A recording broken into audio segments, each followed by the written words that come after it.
Well, a very big good morning to you. It is your Feel Good Breakfast Show. And let me tell you that Graham and I are feeling incredibly good this morning because it's almost the weekend.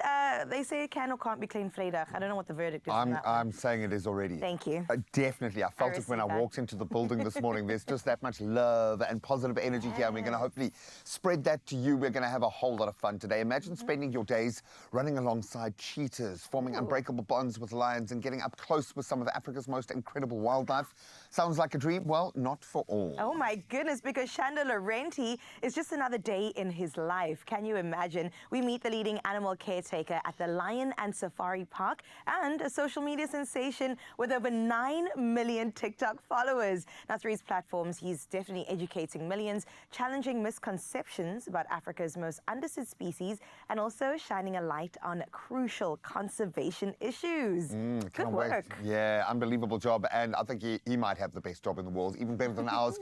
Cannot wait to connect with him, find out a bit more about what he's doing, and most importantly, what we can do to support him. But of course, we are not flying solo this morning. Zanella, good morning, my friend. How are you doing?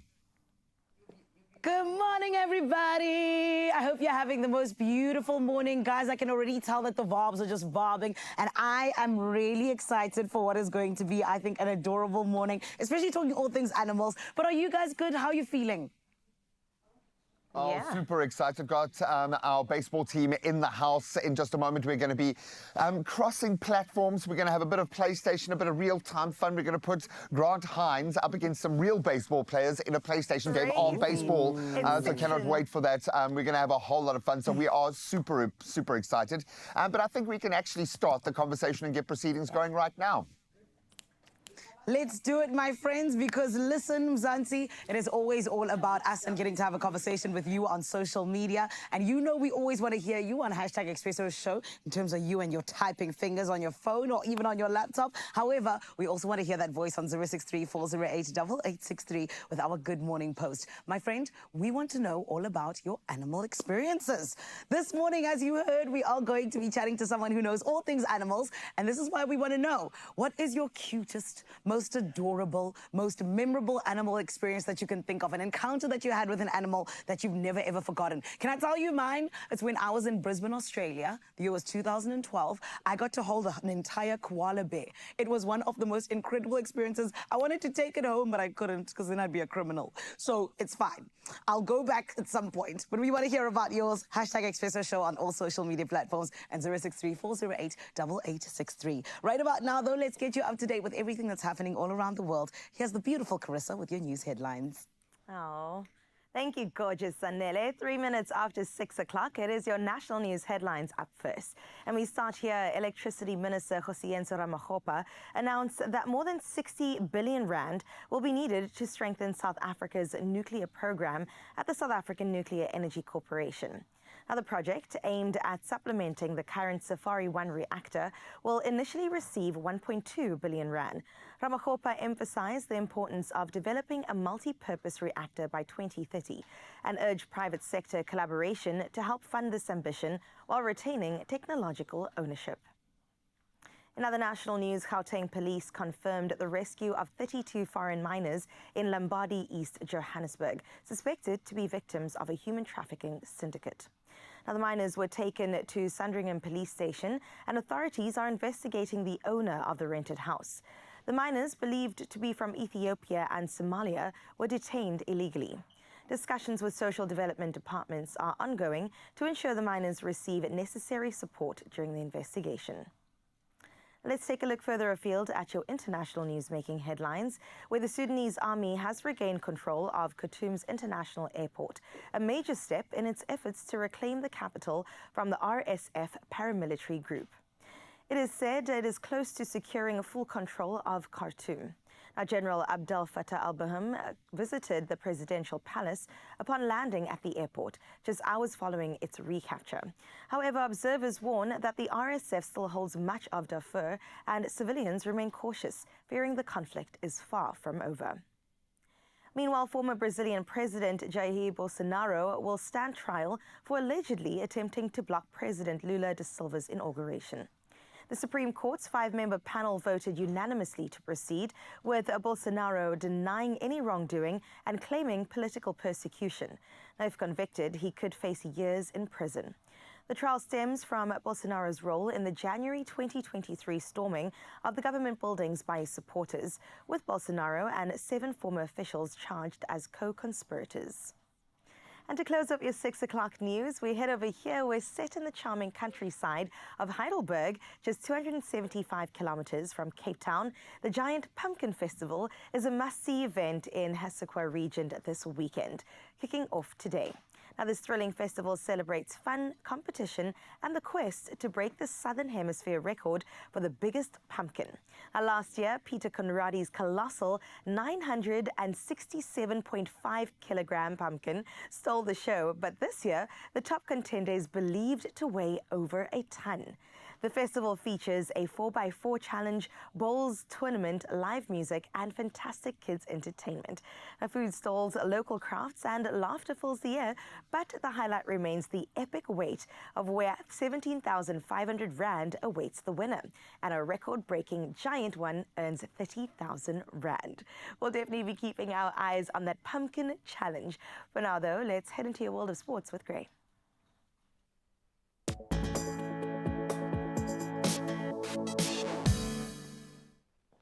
Well, yes, the pumpkin would make for some great scrumming practice. We're not going to start with rugby. We're going to start with football. And quite an announcement. FIFA have confirmed a record $1 billion prize pool for the 2025 Club World Cup, with winners earning up to $125 million apiece. So the tournament also includes a $250 million solidarity fund. You can dig a little deeper there. And Mamelodi Sundowns, of course, representing Africa, will receive at least $9.55 million for just participation, with additional payouts based on performance. So wishing them all the best of luck. Now, staying with footballing news, Barcelona's coach Hansi Flick has confirmed that Raphinha and Ronald Araujo will miss Thursday's La Liga match up against Osasuna. So the duo featured in South American qualifiers recently and need recovery time after some long flights. Barcelona's appeal to reschedule the fixture again was unsuccessful after its initial postponement due to a club doctor's passing. Now on to cricket. The World Cricketers Association has now slammed cricket's chaotic, and that's a quote from their side, schedule, urging defined international windows and fairer revenue distribution. So their 6-month review warns that unchecked T20 expansion threatens international cricket. And the WCA proposes a divisional structure with promotion relegation set to take effect in 2028 for men's cricket, and then the following year, 2029, for women's. So we'll watch those developments very closely. Now, everyone's been watching this particular development in Miami. Let's turn to tennis as Filipino wildcard Alexandra Ila pulled off a massive upset at the Miami Open, defeating world number 2 Iga Swiatek 6-2, 7-5 to reach the semi-finals. So ranked 140th at the moment, the 19-year-old capitalized on Swiatek's errors and now awaits the winner of Emma Raducanu versus Jessica Pegula. A tough prospect either way, but you can see on her face what this moment meant. I think she's as shocked as the audience was, but an incredible moment in sport, and that's where we leave our sports. Just for now, we're chatting baseball and getting into South Africa's baseball journey in just a moment with a few of the players, so stick around for that. But right now, we are calling it a Klein Vrydag, so hopefully the weather is going to play its part. Let's find out.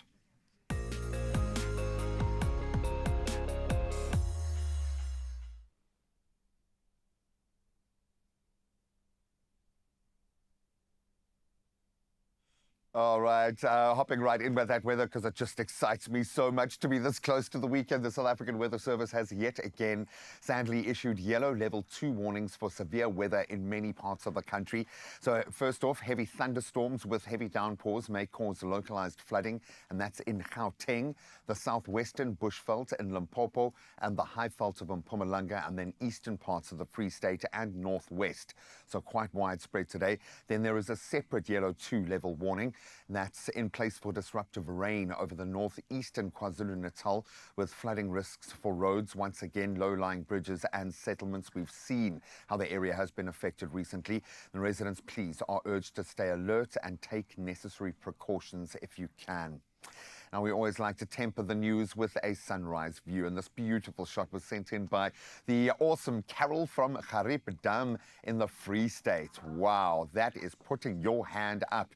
You can look forward to a beautiful, a balmy, I'm going to call it 27-degree Celsius temperature today, but it looks absolutely stunning. If only we could all wake up at like that every day. Well, if your view is even better from your bedroom window, from your lounge, your balcony, from outside, we don't care. We want you to share your morning view with us. 063 408 8863 is the number that you can send those pics to, and we'd love to connect with you. So let's connect with all of you everywhere right now and get those temperatures across the land.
I do believe we're enjoying the last bits of summer and things are looking good for most parts of the country. So, Mzansi, you know, soak in that last bit of it indeed. Right about now, though, I need you to get ready for what is to come right here on your Feel Good Breakfast Show, where we are going to be finding out what has been happening with the 2025 World Baseball Classic Qualifier, my friend. And then Grant Hines is in the building and he's going to be reviewing the MLB, the Show 25. I can't wait for all of this to happen because we've got so much to do. There's such delicious things on the menu, but you got to make sure you stick around. We're going to take a short break and we'll be back after this.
It's my feel-good breakfast show.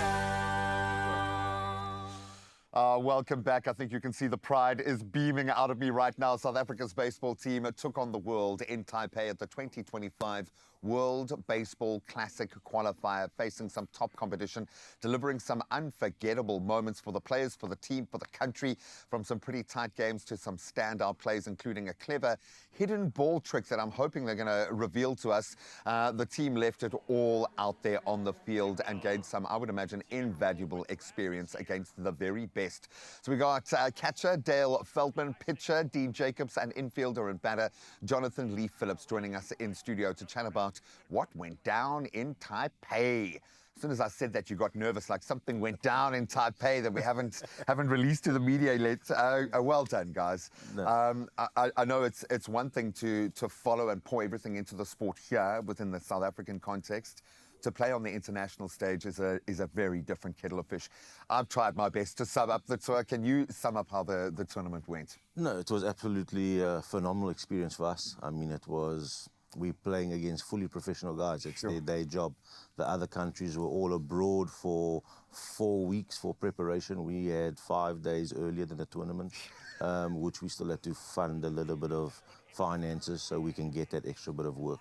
Half of the course, I suppose, if you're not used to this toil. So congratulations and thank you for putting everything that you do and you've had to put into this. Please, can you explain the hidden ball trick to me? Or who is allowed to reveal these secrets up against Nicaragua? Give that one to Jonathan. Okay, please break it down for us, sir. Yeah, so the hidden ball trick is obviously something that as a youngster we learn to muck around next to the field.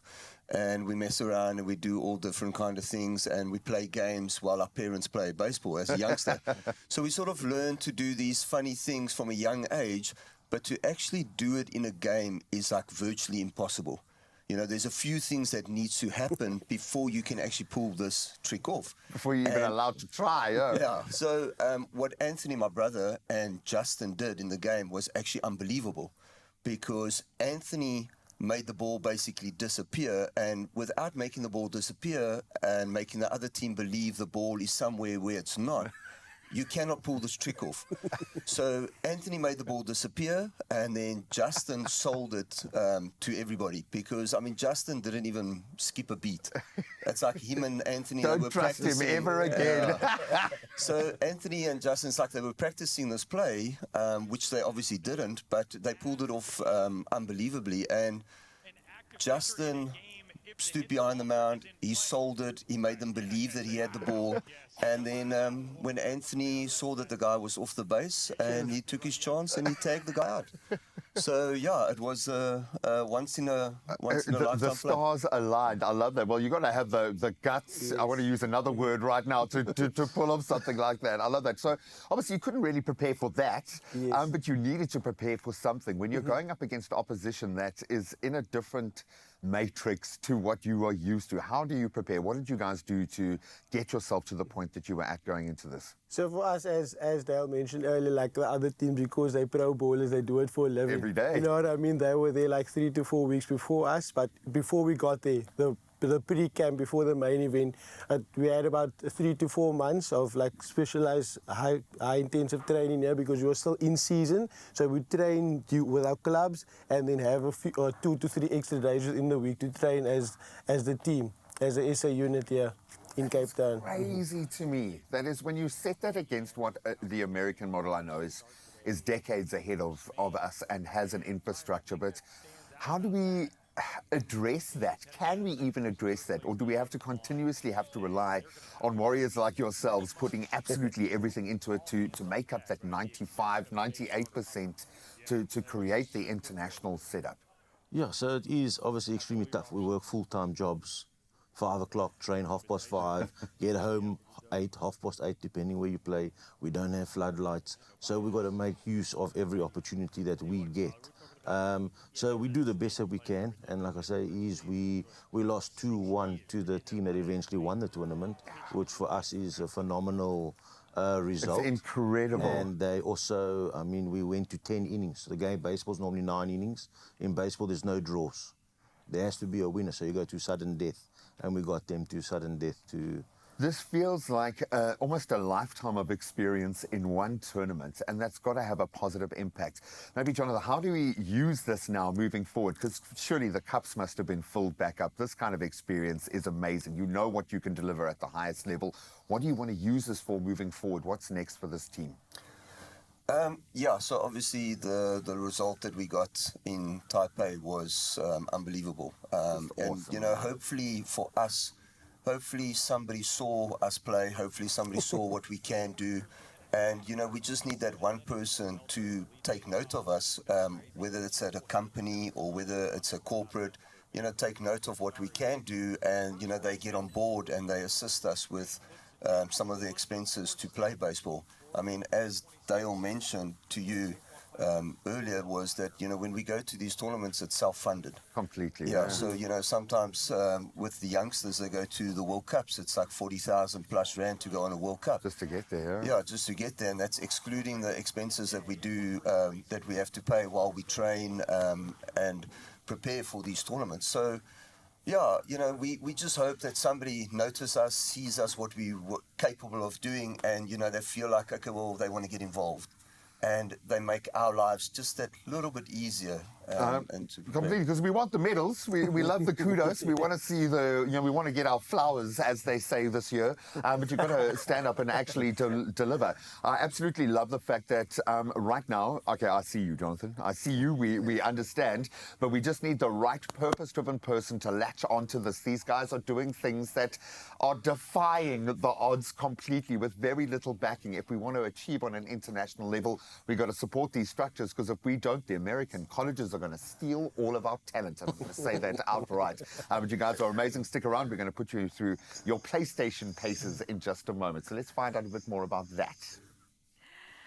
All right, now before they take a seat and enjoy this game, we've got to get into it a little bit. So we know rugby, right? We know cricket, but sometimes a sports game comes along that just demands a closer look. And the MLB, which is the Major League Baseball, the show 25, is all about high-stake moments, precision plays, and the thrill of the big league. So here's the question, does it knock it out the park? Well, we have our favorite professional gamer, Grant Hines, with us to give us the rundown. Grant, welcome. Thanks for being here and making some noise. I'm making too much noise. Too much noise. No, you have to make noise as an entrance. What are we getting into? I do want to know about the graphics. I want to know about the mechanics, about the pitching, the batting. Is it better? Has it improved? All right, so the MLB The Show is a game that comes out annually. I think we did rugby recently, and it's one of those games that come out like every 5-10 years. But this is an American title, and American gaming in North America is a big deal. So baseball is on that calendar. And if you are a baseball fan, they have knocked it out the park. And that's kind of like the general consensus here. Lovely. There's some really cool mechanics. Like, I really love the batting inside the game. So hopefully we're going to jump into some of the batting right now. Yeah. I struggle with the rules of baseball, so this was actually a difficult game for me to review, because I was like, what is happening here? There's a lot of stop, but here we go. Okay. So they've got this, yeah, so they've got like a bunch of different ways to play this game. If you are new to baseball, if you're like a rookie, it's a little bit easier. I've got this easy mode on, which is more like a time-based thing. There we go. Nice. That looks like you did well. Yeah, there we go. That was great. Good timing. Good job. So I'm great at timing. Okay. Because I play lots of video games. I so love this. That's where I was like it. But there are ways to also direct your shot. So I'm going to use the left analog stick, and I'm going to use a way too early. So I use a power shot to drive it, but power shots obviously take a lot slower for you to hit that ball. You know, you've got to do like more of a charge up. But it really feels really good. Now so we're on the other side. yeah, this, you know, you got to, I don't know, trick these. Switch it up. Nice. There we go. So, oh no, this is out. No, I'm out. So I know this from cricket, right? So you get caught out, you're out. You know what I'm saying? Fair. It was a strong attempt. But what's nice about this, obviously, you can play 2 players, or you can play online, and there's so many different components of baseball that are enjoyable, from fielding to pitching to obviously facing the ball here on base. There we go. I knew that was going to happen. Oh, please tell me that was... No, it can't be caught out. Yeah, that was great. Well done. So you have the ability to have like full control of each of those. And I think that one of the cool things about baseball over cricket is that fielding is such an intricate component of it. Right. So even when you're catching the ball, they've got these really cool mechanics where you see the ball shadow that's falling and you have to be in the right spot. But then you have to prepare your throw before you catch it. Okay. So as soon as that ball is coming, you have like a meter. Oh, I'm getting a nice slow-mo replay. I like that. I like this. So you have to do that, and then there's a skill in kind of like keeping your eye on where the batters are running and which pitch to throw the ball at while you catch the ball, which is something that like a lot of cricket games could probably benefit from. I need to do this again. I need to do this. Yes, man! You know, I was struggling last night. I'm doing this on TV. My goodness, This is Sam, great. I'm coming for your job. So can you be a batter and somebody catching a ball, or is there only the position of playing a batter? No, you can play everything. So you can play the full the team over here. Like, so it's kind of like FIFA in that sense, where you can choose and pick and choose your own players. There's a cool like roguelike mode, which I really like. Those of you who are not gamers who don't understand what roguelike means, is that you. What is happening? That was nice. Sorry. I'm excited Look how for you. satisfying that sound is as well. It's so, I think you missed your calling there, girl. Okay. And I'm just doing this live on TV. I was struggling at home. I was like, oh, I don't know how I'm going to do this. So I'm just like kicking. And here you So the are. roguelike mode is that you're able to like play around and you earn players and you apply those players with different skill sets. And that's really fun. And then obviously there's a road to the show mode, which is like the That's career what I was mode. gonna ask you about. And the career mode, you start off like in amateur league in high school. Wow. Which is something that like FIFA could really benefit Whoa. from. So like in South Africa, if you play PSL, right, there's a league that you go through at school, Right. and that gets you into the clubs, and you don't really get to play that when you're playing any of these sports games. But now you do. Let's see if wait, I'm gonna break it now because I'm like. Nah, wasn't pleasant. But you know what? You did so well before this, and I'm so proud of you. You could go pro. Here's the only question I have for you, Grant Hines. Is it worth the upgrade? You said it comes around annually. Should we be stepping it up this year? Yes, if you are a baseball fan, you'll enjoy the new roster. Oh, my goodness. Oh, what has happened? Of course it's worth it. Look at that. Is anybody else seeing this right now? Let me try a different strike. That's sort of like a power hit, so it's not as like eloquent. It's not Right. like more of a scoop, but it's more of like a forced ball. But the ball touched the bat, and that's really all that matters. You know, that's one of those things. Like, you know, it's one of the most like physically impossible things in sport is a baseball bat hitting a ball at the pitch that it's going. Right. But somehow it happens. Like, and I've done that's something that I really respect about baseball. Have you played baseball in real life? Yeah, I used to played at school for, you know, just, you know, not in like a huge league, but like a couple of times with some friends who invited me. I can tell. But the rules really confuse me. Right. We had softball, so... Yeah, but I mean, the softball's rules are very close, right? Yep. Is that a snick behind? Did it catch? Is it one bounce? What's going on? We're gonna have to ask Dale all the questions when it comes to that, because we have to bring in the pros to kind of see how they do it this as well. Because does it translate from the field into the gaming area? This is what we want Yeah, to you see, find I out. would love to hear how that works. Oh, it even tells you very early. Okay. Oh my goodness, Grant Hines. Oh, Is that not good? Oh, Jonty Rhodes wasn't there to catch it, so you know. I like this. Should I try? Yeah, give it a go. Okay, I will. What do I press? You're so like chilled about it. Okay, so I want you to use the left analog stick to point, right? Okay. When you get onto the pitch, and then when the ball is coming towards you, you've got to kind of feel the moment when to hit the ball. So let's see if I think we might have swapped now to pitching. I have to catch the ball now? You have to pitch the ball, which is like to Oh, throw it. I sorry, think. yes. I've got to throw the ball. Let's just see. I think that's Okay, where we are. Kershaw, let's go. Press. Yeah. Yeah.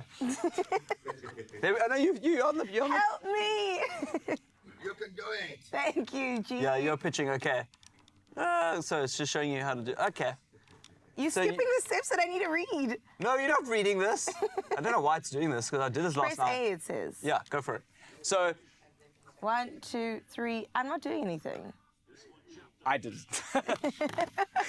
You know what? I'll try again later.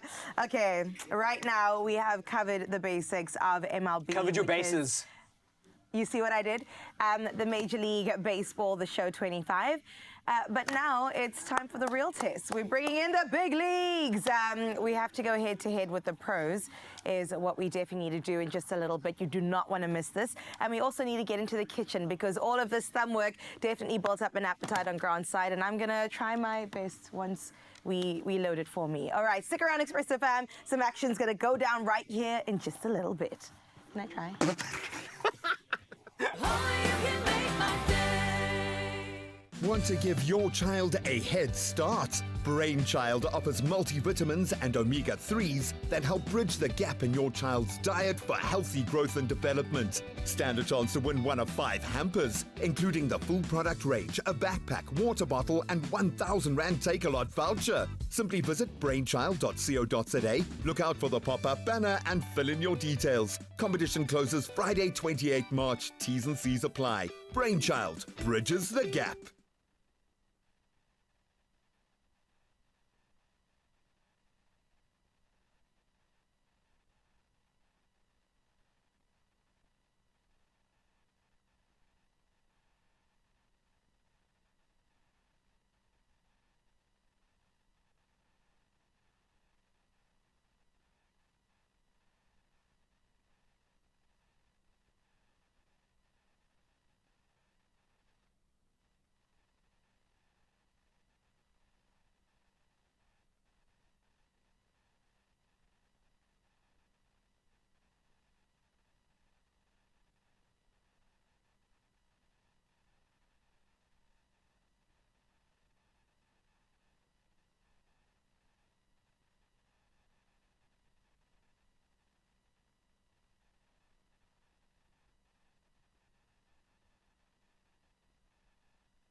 It's my feel-good breakfast show.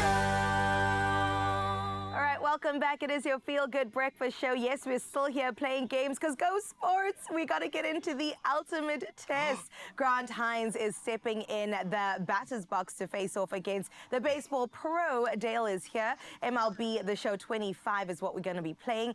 Will he hit it up the park or strike out? Whoa! You like that? I like you that. like That that? was You great. like that? Dale, okay, welcome. So it's a little bit unfair because Dale's playing the game, yeah. Yeah. He played it before too? No, he's played it. He knows how to play this game. Okay. Let's see. Okay, you know. I mean, he says so, but I Grant, mean, you I did- you- Grant, don't know. I you think did I was doing better than you. did a bit better. Dale, so you're a catcher in real life. I'm a catcher, yes. Okay. So batting, do you have experience with Batting, it? yeah. So as Okay. in baseball, everyone bats besides the pitcher. Nice. The pitcher gets someone to bat for them, so they just focus on pitching. Okay. So yeah, I'm the guy at the back here at the moment. With all the gear. So you're familiar with this Yeah. view? Yeah, this is your POV Yeah, this is- actually. Nah. Oh, perfect. So perfect. You got a perfect. So, which means timing and everything was perfect, and barreled it back up the middle. You are perfect. That was fantastic. We were talking about this off camera, but you've been hit by one of these balls. Yes, I was thrown in the back by 89 miles an hour. Translate that into kilometers. I'm not sure, 140 odd. Ha! 144, Oh my 145. goodness. Yeah, and then the quickest pitcher we faced there, I think, was 95, 96 miles an hour. That's Which is, yeah, it is not something we used to done here. Okay, so it but was when it's people's faster. full-time job and they do it daily, those things happen. So what sort of training do you have to do for baseball? Like, are you in the gym? Are you running? Are you We're in the weight gym, training? we're running, and every position's kind of got their own program. It's not everyone nice. follows the same same programs. All the programs vary and all of that. So 155 kilometers of this. Let's feel. Ooh, that's weighty too. That's hard. It's very cute. It's cute. It Cute. is. I don't know. Getting hit by a ball like that, I'd be in the box. I'd just be going to like the, yeah. What happens when the audience catches the ball? Nothing, they get to keep it. Oh, they get to keep it? Whoa! we go. Look at that! Look at that! We get Let's go, Dale. We get a souvenir. So we're not used to it. Us, when we go away, Yeah. they give us balls every day, brand Sure. new balls, and then the fans charge for balls. So we don't do it. So we just throw it Just to them, throw them. keeping the fans happy. You It get a does- ball, you get a ball. It is, and then there's actually a different type of baseball that started in America. It's called Savannah Bananas. It's like a fun baseball league. They've only got 13 rules. We know about Savannah. If the fan catches the ball, the people's out. This is like 2020. Yeah, it's like 2020, but if the fan catches the ball, you're actually out. Sure. As the batter on the field. That's cool. That's actually. I like imagine that. they did that in Interactive. 2020. Everybody would be like hustling. Be injuries in the audience in South Africa. Crazy. I want to know, as somebody that who is a gamer and has played this game, like, what is the correlation? How does this feel? Is it as real as real life, or? It is. I actually tell my kids that I coach to play this game to learn. It helps the kids so much. I try and get them away from the other games so that they can improve their baseball. Right. But this really does help the kids get better at the game. What aspects does it help? Yeah. It understands all the different plays. There's a lot of different plays that happen in baseball. So it's the plays, it's when to hit, like in batting, ideally if there's a run on first base, you want to hit the ball behind the runner so he gets safe. Because obviously the closer he gets to home, Yes. you got a chance of scoring a run. Yeah. That's brilliant. I didn't even think of that. All of those things is stuff that you can practice on here. Yeah. So on here, if you get a runner on, you can steal and you can bunt if you want to bunt. Why would you want to bunt the ball? Instead of clapping it for like a 6. So if there's a runner on 2 and you're in a close game, you bunt the ball so you go out at 1 and the runner gets safe at third you base. So basically- you advance the runner. So you basically sacrifice yourself. Sacrifice, it's called a sacrifice bunt, yeah. Oh, that's nice. So you bunt yourself out, runner moves over, and then you get one base closer to scoring. Because when I was reviewing the game, I was focusing a lot on the mechanics of playing Yes. and less about like the strategy. And now hearing all the different Right. gameplay strategies, my mind is blown. And it's like you can apply those gameplay mechanics In to real a bigger life. strategy. Yeah. Right. And then also, do you notice anything that's not the same in real life? Yeah, I mean, obviously hitting 100 miles an hour on here and facing it in real life is a big difference. But besides that, yeah, everything's similar. pretty similar. Like I say, the only thing is facing 92. Yeah. I can hit it on here a Is lot this you? easier. That guy that was on his knees, is that you? That's me at the back there in all the fancy Has a bat gear. ever hit you? Like if he swings back too much? Once. Once. Not too many. Once. And then he was fired. Yeah, so on the backswing, you maybe get hit on the elbow or yeah. But So what is your role? Actually, I think it's more than just catching a ball at the yeah. back there. So as a catcher, you control the game. So Nice. you put numbers between your legs, which indicates to the pitcher what he must throw. So you'll see all the different signs here. So, Yeah, what are those all different times? So it's all different pitches. So a fast ball is just a straight ball, and then if I push B now for a knuckle, it will move like that now with a bit of a curve. Whoa! it will move a curve. Yeah. Do you ever do you have to banter with the batsman to throw him off, or is that just it's not like cricket? Depending how he's behaved the day. Oh, okay. But yeah, so all these pitches is all different pitches that you throw. So the hitters don't just see straight balls. Balls move this way and that way. So that's my job at the back, is to give the sign to the pitcher so he knows what to throw. And then you get ready to catch and that then I get particular ready ball. to catch. Oh, fantastic. Dale, Grant, you guys have been incredible. Continue playing. Let's see how you do. I do have to ask you, out of 10, what are we saying about MLB 25? I say 9. 9? I say 9.5. 9.5. Whoa! From the pro! That is solid. We absolutely love to see it. So us gamers are going to continue here, while Graham, our resident chefy, will get busy in the kitchen. Because if Karishma knows sports, I know food, all right? From the classic sandwich to hearty soups, a great loaf of bread is a kitchen essential. It's kind of in my comfort food basket. The sun-baked sourdough loaf brings together the taste of traditional sourdough with the convenience of a sliced everyday bread, making it perfect for the family. And to show us just how versatile it is, our content producer and food stylist and good mate, Jay Miller, joins us in the kitchen with a fresh and flavorful and quite cheeky take on a layered veggie sandwich that's packed with textures and perfect for lunch, school boxes, or maybe quick bites on the go. I'm not saying it's only for the kids, but I think we can sneak some really healthy veggies into our kids through this. Is that what's... first of all, Jay, I love you, man. Thanks for being here, guy. We know how early it is, but we want a fresh start, and one paku is great to say. It's even a fresh word to say. What does it mean? It actually is Japanese for mischievous or naughty. So traditionally, these sandwiches were made for little kids.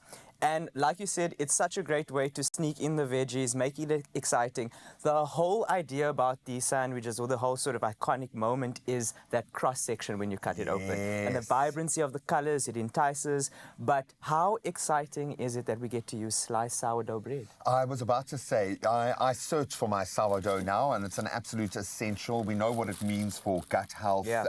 It literally is taking the bread down that path so that your body gets something that is optimal. And, you know, the little bacterias, the cultures that exist. I love the idea that we are working off something that starts out as a living thing, that starter dough, and how that whole process works. The fact that they've gone to that artisanal length to get us something that we can get on the shelf every day, I think is absolutely amazing. It's so exciting, and when you smell it, you can actually get, you know, that sense of sourdough. And also what I love is that it's so soft, but also still sturdy. It's still got and that's why it makes backbone, it a great option for the sandwich, because you are adding quite a bit into it. The idea is that you actually pile it up very high. It's a stack. It's a stack. And we want that, man. We're starting off with some hummus. Beautiful. And this is also really great because it sort of is the glue that keeps it together. And it's a great flavor profile. I mean, we had Comedy Parther in studio yesterday, and she had a couple of different hummus inspirations kind of taking us down the veggie route. Oh, if you want to spice up a meal, I think we did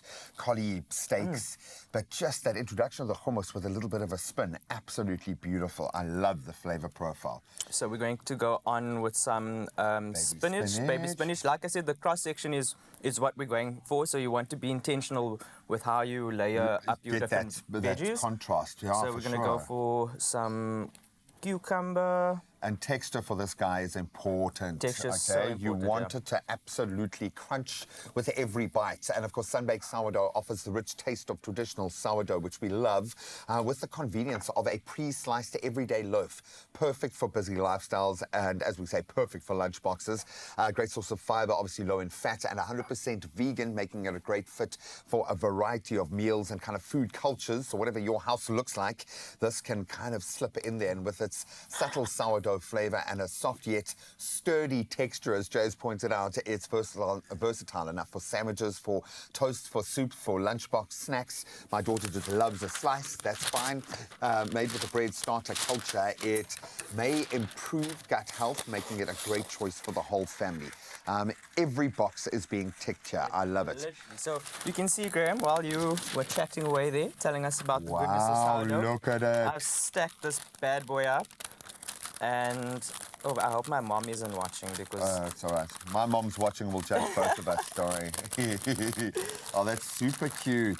We're going to wrap it that way. Oh, and then you do the slice like that. And then we've got to do the cross section. So I'm going to race over to get a bread knife quickly. Oh, that is so clever. Let's see if I can find one. Oh, and then it kind of looks like you bought it from a deli when you open it in your lunchbox. And, you know, I love making breakfast, lunchbox ideas exciting again, you know, because... Bless you. Are you ready for this? Let's do it. Are you ready for this? Down, Look down, at that. down, down, down, down. So you can see all the layers clearly, and of course the sourdough is standing up nicely to all those different elements. And I mean, you can add, you know, cheese to this. You could add tuna. Tuna is also a popular one. Also boiled egg is also quite popular with this, so you can really go wild with this one. Have some fun, and you know your kids' flavor profiles. You know what you like. Just try, experiment. I might even throw in an extra slice or two of the sourdough bread to feel like I'm at a Dagwood, yeah, like you're at a hotel. And what's the vibe? Can I have a little bite? You mind? This is my corner officially. We haven't actually stolen this from a child's lunchbox. This wasn't destined for a child. No one's going hungry at school today. Oh, wow. So fresh, crunchy. It reminds me almost like of those Vietnamese rice paper rolls with all the veggies inside. That is actually putting such a big smile on my face. 100%. It is so fresh. It's crunchy. It is absolutely delicious. And if you think about all the ingredients we have here, everyone's got these in their fridge. Completely. And that's what's really great about these. And part of how it was created is about using leftovers, whatever you have in the fridge, make it beautiful. And yeah. And make it delicious, man. Make it delicious. And you did just that. Absolutely amazing. You can make mealtime so much easier with sun-baked sourdough, the perfect everyday sourdough for the whole family. And for the full recipe, you can head over to expressoshow.com. Make this today. It is delicious. I'm going in for another bite. Me too. Which one was yours? Was that yours, mine? We're going to have to go for the other half.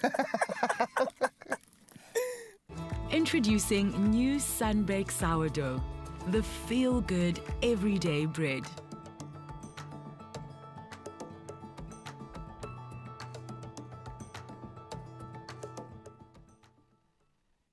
Oh, man, it all looks so good, Mother City family. I'm absolutely jealous, but you know what? It's fine. It's okay, because I also feel like I can just go get those, you know, the instructions and the recipe on expressoshow.com. You heard all about it, my beautiful Mzansi family. Right now, though, I need you to get excited because we're going to be having such an important conversation here in the Johannesburg studio. I'm talking about how RADA has a new campaign, and they have a song that goes along with it, and it is called Nothing Like You've Ever Heard Before.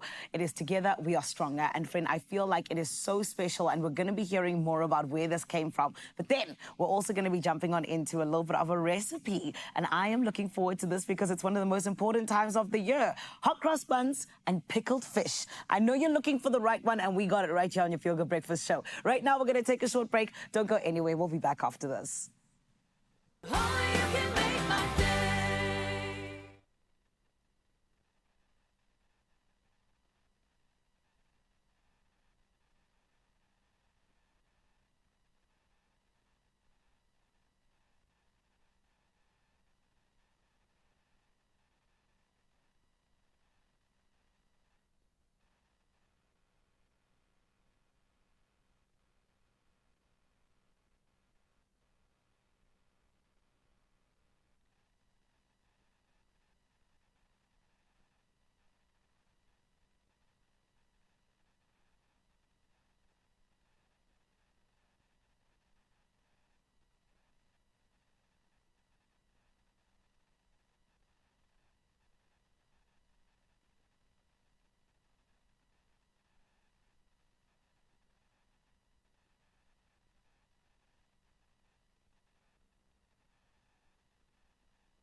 It's my feel-good breakfast show.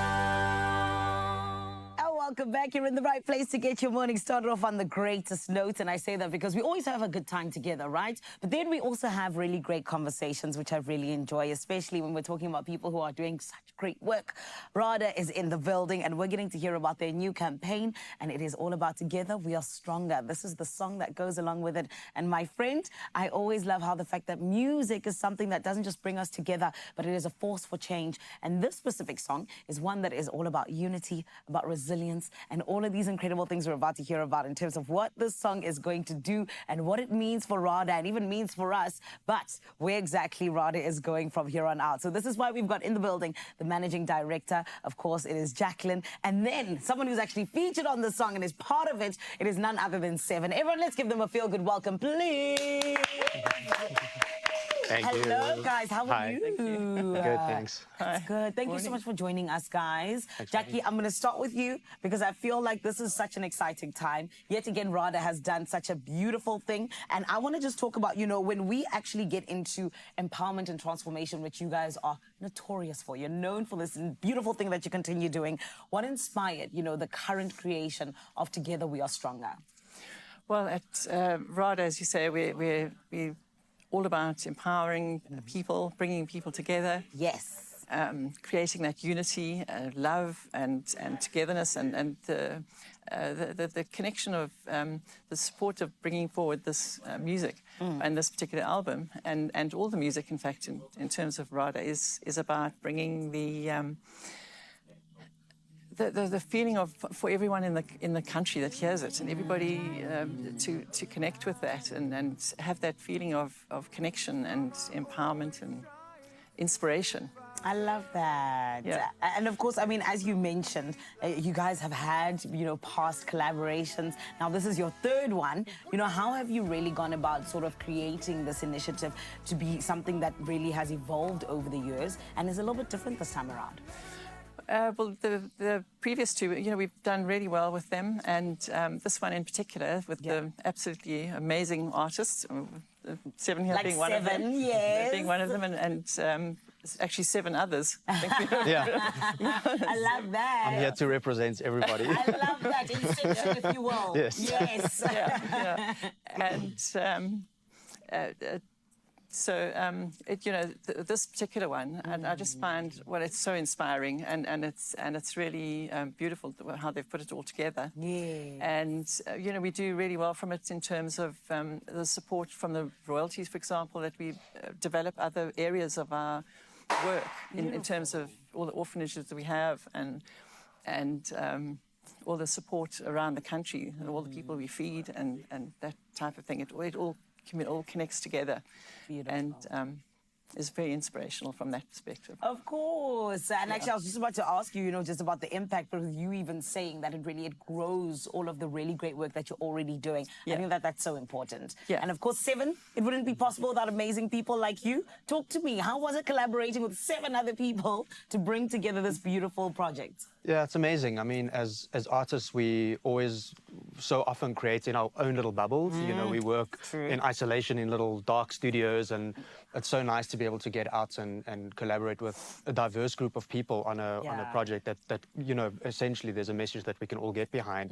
And I think what's really cool about it as well is that there's a nice spread of both established and new artists, young artists, you know, and it's for the younger artists, the whole point of the RADA Unearth platform is to give younger artists also the exposure and the opportunity to work with more established talents and to give them, you know, the sort of right foot in the door into the industry of you know, some guidance, and here's how you do things and here's how the industry works. So there's a good opportunity there for even uplifting those younger artists, which is really great. I love that. And I mean, it's so important, especially, I feel like you're saying, a little bit of a bridge, if you will, because I feel like you both learn from each other, exactly, right? And at the end of the day, even the song itself, it's about unity, it's about perseverance. So I want to ask you, especially as someone who worked on it and made it the beautiful success that it is right now, well, you know, do you have anything that really sort of resonates with you personally when we talk about the message within the song?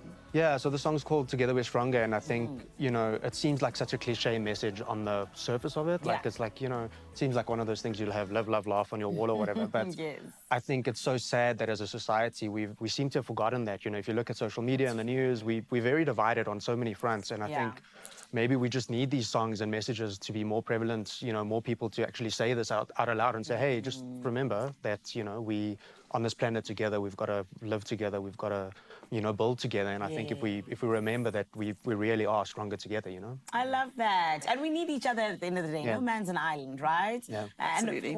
yeah. And Jackie, I mean, you guys had, like, obviously you mentioned earlier on about how the royalties really help in terms of the projects that you take on. But do you have any real life examples of what exactly it's done?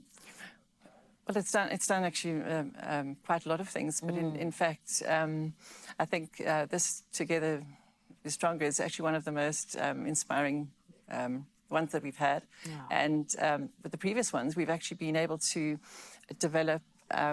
We took over actually one of the real life stories. Really, we took over a nursery school, and it was closing down. We moved everything from there to Orange Farm to create an area for the patrollers to work, and it supported the whole development that we've had in terms of the other aspects of supporting the children mostly, and the children, and with RADA on Earth, it actually is just part of one of the areas of where RADA works. We've got so many different sections, but this has actually become quite an amazing area of support, and as Seven said, it's bringing communities together. It's bringing, it's really empowering music, and music it does bring people together. It has an incredibly strong and powerful message to put across to the community.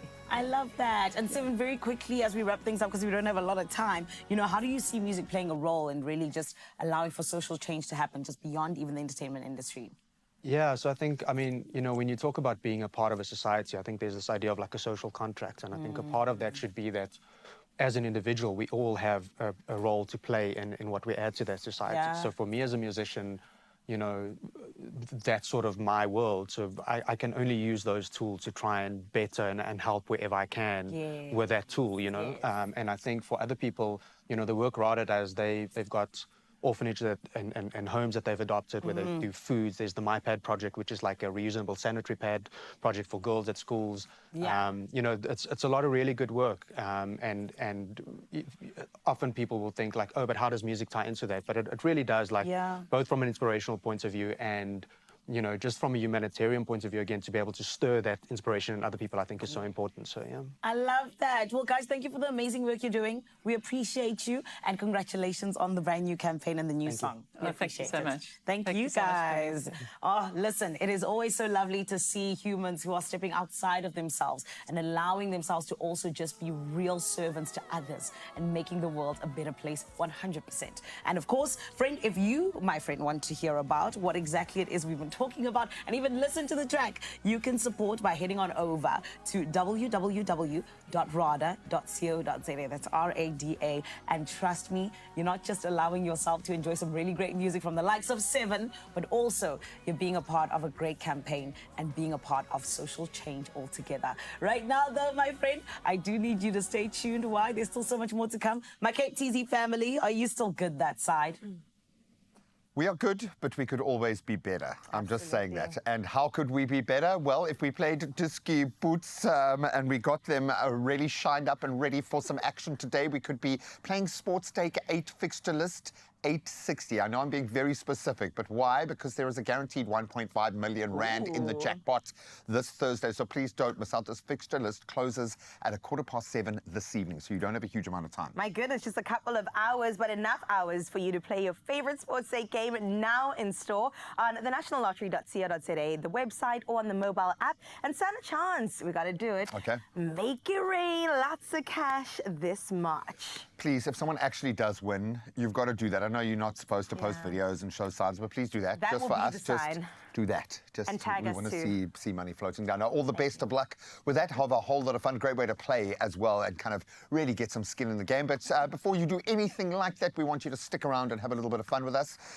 It's on the menu at this time of the year. I still don't fully understand it, but I'm ready to embrace it. It is pickled fish on hot cross buns. Yes, please. Pickled fish, hot cross buns, and then maybe to cure that, some solutions for heartburn. We'll get all of you sorted straight after this.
It's my feel-good breakfast show.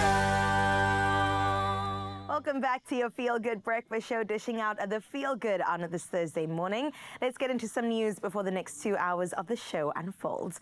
We start out nationally, where South Africa has once again been ranked as the most dangerous country for driving. And this is according to the latest Zutobi report.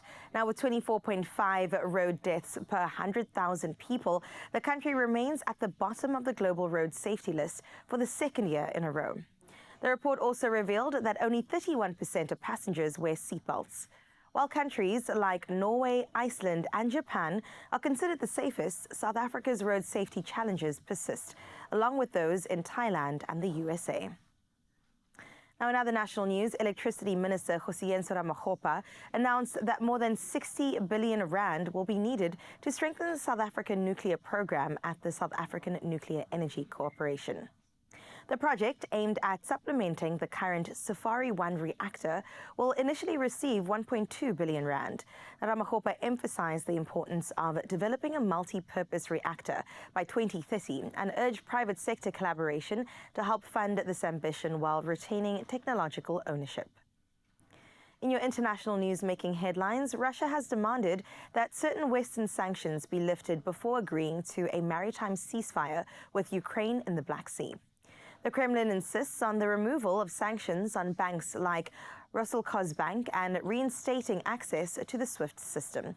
Now, this comes despite ongoing Russian drone strikes, including one on Mykolaiv, which Ukrainian officials say undermines peace efforts. Ukrainian President Zelensky stated the attacks show Russia's true intentions and emphasized the strikes were a, quote, clear signal Russia did not want peace. Meanwhile, the Sudanese army has regained control of Khartoum's international airport, a major step in its efforts to reclaim the capital from the RSF paramilitary group. It says it is close to securing full control of Khartoum. General Abdel Fattah al-Burhan visited the presidential palace upon landing at the airport just hours after following its recapture. However, observers warn that the RSF still holds much of Darfur, and civilians remain cautious, fearing the conflict is far from over.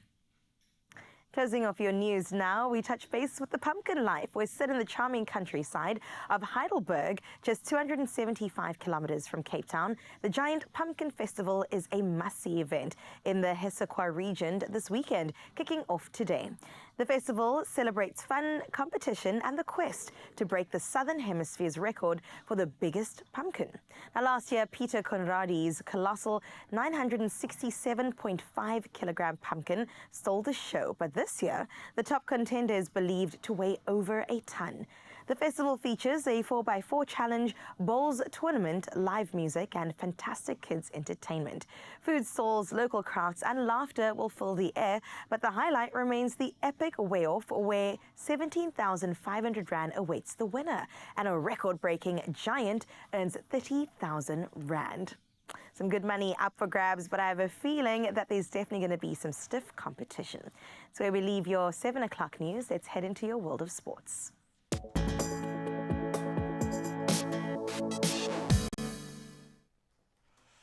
Well, I think you could see Cinderella and the fairy godmother in the background there. I'm going to play that part and turn our pumpkin into $1 billion.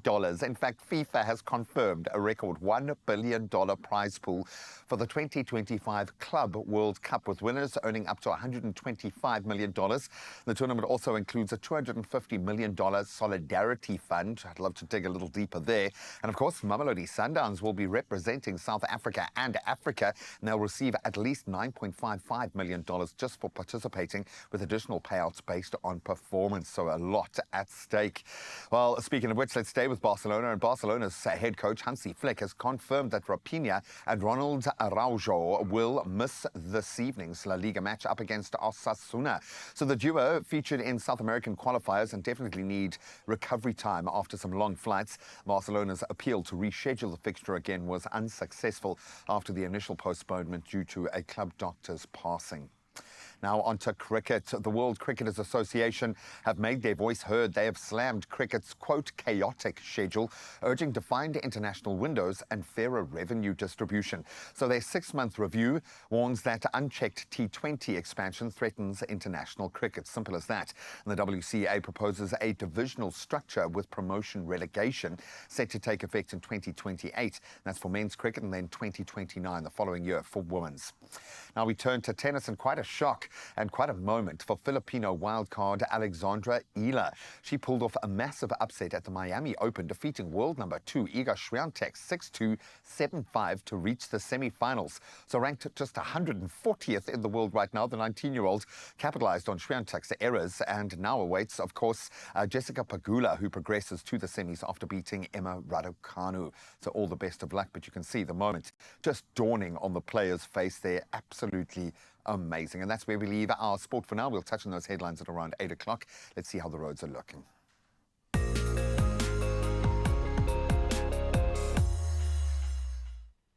Mzansi, it is always so lovely to be able to help you out in terms of what's happening on the roads, but I'm going to ask you to please make sure you are being cautious because things are looking a little bit hectic. Let's start off in Gauteng, Johannesburg. There's been a multi-vehicle accident, unfortunately, on the N1 southbound at New Road. The left lane is closed, resulting in the back of a queue at Brackfontein. Heavy delays are expected, so do allow for extra travel time over there, please. Then still keeping it in Gauteng, traffic is slowly moving along on the N1 northbound between Winnie Mandela Drive as well as Malibongwe Drive. Please maintain a safe following distance, won't you? We don't want any more collisions. We'll keep you up to date with anything else that you do need to know. But for now, let's get into your weather.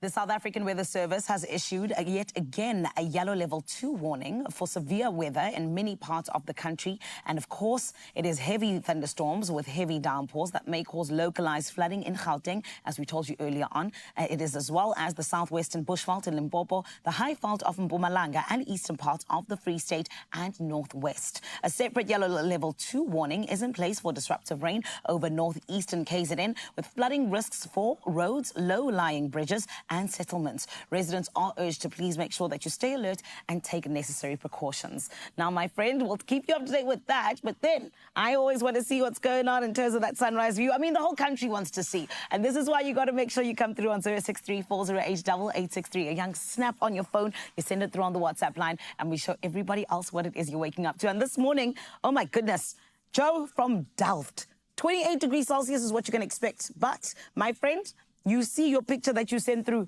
that is the heat. That is the real fire. Because honestly, this is so beautiful. A train track with the sunrise in the background. What do you even mean? Thank you so much, Joe. This is so stunning. And Mzansi, do you see anything and everything goes? You just got to show us what your side looks like. 063-408-8863. Right about now, let's show you what's happening in terms of your temperatures.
As we know, Easter is just around the corner, and when that comes knocking, I don't know about you and what you do in your household, but on our side, yes, we eat pickled fish and we eat hot cross buns. So we're going to get into the kitchen with Jay, just talking about this wonderful tradition I look forward to year in and year out. And then just to go along with that, we're also going to give you some solutions for heartburn. So stick around to find out the good food and then also the remedy for it in just a bit, Expresso fam. Only you can make my day.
It's my feel-good breakfast show.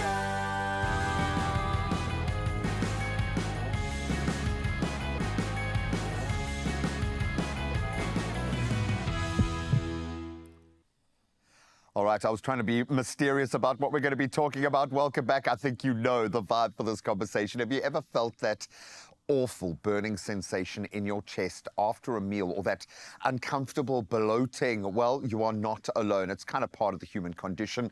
Heartburn and indigestion are more common than we think. And today we are getting to the heart of the matter, excuse the pun, with Dr. Zanella Martinez. She is here to share some effective ways to bring relief because, let's be honest, no one wants to sit through discomfort, right? And often we will. I'm amazed at how many people suffer from this without reaching for relief.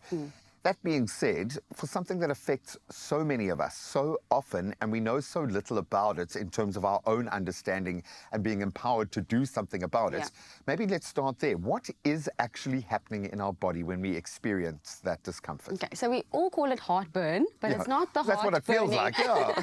At least it's not your heart burning. So a lot of patients come to us thinking they're having a heart attack because it feels like that sometimes, but it actually is like a burning feeling in the middle of your chest. And if you think about when you're eating, you put the food in your mouth, it goes down the esophagus, so the swallowing pipe that connects to the stomach, and then that's when the food goes in. We call it gastroesophageal reflux disease. So we call it gastroesophageal reflux disease, but people call it GERD or heartburn.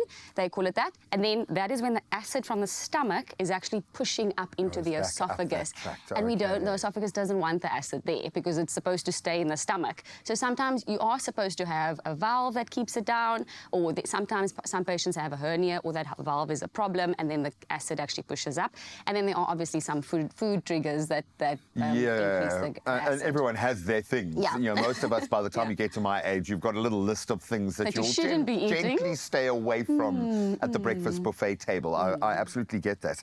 For the longest time, I think for the first time actually that I addressed anything like this, and it might have come from, I think, more a urinary issue where I first noticed citrus soda was recommended to me, but there was something about this that just works so well in this space. So how does it balance out this discomfort? How does it hit heartburn? So like I said, the acid in the stomach, that's now, even with the urinary tract infections, there's acid there. So the citrus soda has the sodium bicarb and the sodium citrate that actually alkalizes everything. So it's like neutralizing. It works as an antacid, so a systemic antacid. So it calms down that acid in the stomach, and then it also calms down the acid in the urinary tract. And it works quickly. And I think that is key. Yeah, a lot of people think it's only for the UTIs, but it can actually be used for the heartburn also. And very effectively so. I'm going to introduce a bit of a curveball here. Stress. We know, like, you hear people talking about cortisol belly in terms of how stress can actually manifest physically. I would imagine when it comes to heartburn, it's got to play a part. Well, I've experienced that it does actually play a part. But what is that relationship? Yeah. So unfortunately, stress is part of our lives. Everybody. The human condition it is there. So for some people, stress can cause bloatedness and constipation. So it slows down the digestion. And in other people, it increases the digestion. So it makes you run to the toilet a bit more frequently. But then stress can actually also contribute to acid production in the stomach. So the more you're stressing, the cortisol is going up, and it actually produces more acid. So there's already acid in the stomach, so you don't need any more acid. So the stress is actually adding to the acid buildup, and then that pushes up that valve, and then that's when you can get the heartburn. And then so chronic sufferers then end up with a gastric ulcer, like peptic ulcer disease, which can be serious. Which is serious, and we don't want to get there. So that's why we always say to treat the reflux before it gets to that problem. The other thing with stress is that it also adds poor health behaviors, like more alcohol, more smoking, binge eating. We soothe ourselves. So that's just shame. It just happens, and that increases the acid in the stomach. Well, being aware of that in itself is a great kind of preventative tool, just so we know, so you can feel the physical. That might be an indication, hang on, I need to take a breath and take a step back. And I often marvel at how our diaphragm and this kind of center is our emotional center. We take a deep breath when we're stressed. Everything is focused on that area. For sure. So I can understand that relationship. So beyond reaching for our citrus soda, which generally is pretty close at hand, what else can we do to mitigate this, and kind of what lifestyle lifestyle adjustments Yeah. do you make? So like we've touched on the stress, so stress management, I know that is a big topic on its own, but so apart from the stress management, it would be to limit the alcohol intake and the smoking, so lifestyle changes, but then also avoid late night meals. Some people actually also they stress so much and then they'll just eat and they'll binge and all of those. Comfort eater. And then the patients with a lot of pain, so like arthritis or period pains, they would take a lot of non-steroidal anti-inflammatories on an empty stomach. So pain powders and those anti-inflammatories actually make the stomach a lot worse, and it causes that inflammation in the stomach and causes the burning. I was going to say, like, inflammation is a word that's being bandied about a lot at the moment. We seem to be understanding that there is a lot more of that involved now. It's great that we're making the connection between the gut and the emotional state, the mental state. I love that. One piece of advice, maybe something that's helped you along the path, because this is a universal something that all of us are affected by, and it shouldn't be the case. I mean, the first time I've experienced heartburn was when I was pregnant, and I was like, oh my goodness, this is heartburn. I didn't realize it actually feels like your chest is burning. So I would like to say to people, do not just suffer through it. You don't have to be suffering. You know, there are remedies, there are things you can use. Don't be a martyr, yeah. You don't have to be suffering. So use what you can, try to live a healthier lifestyle, and then avoid those anti-inflammatories on an empty stomach specifically. Look after your gut. I absolutely love it. And just make sure that you have a bottle of citrus soda on hand, because it works so quickly, most importantly. Dr. Chanel, thank you so much. You're an absolute gem. This has been very insightful. A couple of penny drop moments, in fact. We all love good food, but no one loves the discomfort that sometimes follows. So whether it's after a big meal or just one of those days, citrus soda's got your back. And you can also, as an added bonus, stand the chance of winning 5,000 Rand in cash this week. Just to take care of a bit of that stress. To enter, you've got to tell us how you describe what heartburn feels like, using emojis only. I wish I could enter this. Remember to include hashtag citrus soda in your entry. You can comment on Expresso's social media pages that you'll find the post there. Competition closes Monday, the 31st of March at midnight. I have a feeling we're going to get a lot of entries for this one, so you better make yours good. But you can find the T's and C's on expressoshow.com. I cannot wait to see your emoji stock. Thank you, thank you, thank you. Thank you so much. If heartburn, indigestion, or UTIs are slowing you down, well, citrus soda is here to bring you relief and a chance to win 5,000 Rand every week right here on your Feel Good Breakfast Show. Oh, and entering is easy. Simply head over to Expresso's Facebook, X, or Instagram and answer the weekly question and include that hashtag citrus soda in your answer. Yeah, and don't let the burn hold you back. Enter now, and you could be our next big winner. T's and C's apply. You heard me earlier, Expresso fam. I said that Easter is around the corner, and we know it's all about tradition and comfort, and also the joy of sharing meals with our loved ones. Now, few dishes capture that spirit better than the hot cross bun and the pickled fish. I get excited just thinking about it. It's a combination that's truly stood the test of time. And since we've already had some fun in the kitchen with Chef Jay Miller, he's back to bring these nostalgic flavors to life with Stork baking margarine, adding its signature touch to the perfect batch of hot cross buns. Yay. I personally never thought you could make hot cross buns. Listen, I thought you only bought them. Oh my goodness, Karishma, I get so excited with making these kind of doughs because it's an enriched dough. It's got milk, it's got egg, and of course we are using Stork baking margarine as the fat in this you recipe. Take that side. Okay, you head over there, my love. So I've already started melting down my Stork baking margarine. I'm going to put that off the heat because it does need to come down. The temperature does need to come down. Okay. I'm going to start with the other ingredients for now. So we've got flour, cake flour in there. So we're doing dry ingredients and then wet. We're doing dry ingredients, wet ingredients, then they're going to come together, have a party. In my mouth. And then we are going to serve that up with our pickled fish over Lovely. there. This is sugar added to flour. Sugar added in there. Spice, can you guess the spice? Cinnamon, this is, I know this one. This one. Okay, cinnamon goes in. Mixed Nutmeg. spice. Mixed spice. Mixed spice. Close, close. If you were a spice girl, which spice would you be? Scary, obviously. I love baby too. I would be biryani spice. Oh, I thought you meant Spice Girls. Like the Spice Girls. So we're going to stir that together. I'd be a mixed masala. Ooh. A leaf masala. Ooh, okay, cool. So we're gonna mix that together over there. Okay, so let's set that aside. We've got some warm milk. Now, do we usually add milk to dough? So this is, like I said, it's an enriched dough. So something like a brioche, like a cinnamon roll, hot crust bun. It's enriched with a lot of fat and dairy. So that's what we're using today. Some water. Okay. 1 egg. A whole egg. Okay, and then of course our stalk baking margarine that we've melted down, and that should be down to temperature. You just touched that with your hands, straight up. Yeah, you know, being a baker, you sort of develop these asbestos hands that can handle like. Asbestos hands. Yeah, you see, like I can tell you that was baking a chiffon cake in 2019. Even pre-pandemic, and it's still there. Imagine. Okay, so we're gonna whisk that up. Was this already mixed? That was already mixed. So I generally don't sift my flour. I just use a whisk, give it a whisk. Is that controversial? I feel like that's controversial. I'm French, so I can do whatever I want. Oui, baby. Okay, so we're gonna pour that You into made a the waffle, well. you poured it in. And then we're not gonna get too messy with this today, but essentially you're just going to work this into a really nice dough.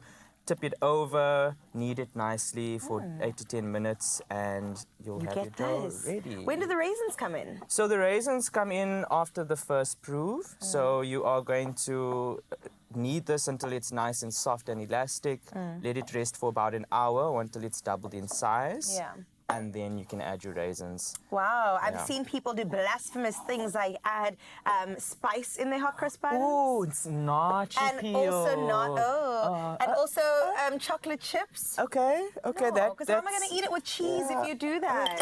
Okay. I mean, that's the thing. You can, once you've got the base recipe, you can play with it. Okay, sorry for judging. I apologize. And also, Feel we've good got term. these, thanks to Tiffany, we've got these ginormous raisins. Huge. So if you Delicious. aren't a raisin fan, you can leave this out for sure. Okay, so our dough has risen. We're going to pull this off. Okay, nice and warm, and you can feel that it's nice and warm. You can see all the little bubbles that have developed. And this is why they say baking is so therapeutic, because... Can I get a turn? I love it. All right, you keep on punching and imagining somebody's face in there as we get into some goodness. All right, stalk baking margarine, as we used earlier. It's the secret to both simple but also complex recipes, offering such a high fat content, 80% plant oils, that guarantees just moist and tender results. Now, this margarine has been a trusted favorite in South African kitchens for over 70 years. Crazy. Earning its place in cookbooks and also family traditions like we're doing today. Tried and tested through generations. Stalk brings the OG margarine that home bakers trust to elevate their recipes with rich flavor and also just the perfect texture every time. And that is what we're doing right here. I mean, they really look good enough to eat. We're going to divide it into 4. Do these also rise? So these do rise. So actually, Karishma, if you just open the oven, you can place these in there to rise. And then we've got another one that's in there. And you'll see how those have... Ooh, yeah. All right, let's speed through this. Okay, cool. So with that... So you asked about the cross, right? Yeah. So I probably shouldn't have added all of that water. We're figuring it out together. So this is basically how you achieve the... Oh, the iconic cross to make it a hot cross bun. So that's literally just cake flour and water. And we're going to be bougie with it and put it into a piping bag. I love this for us. We're so French that it's... after all.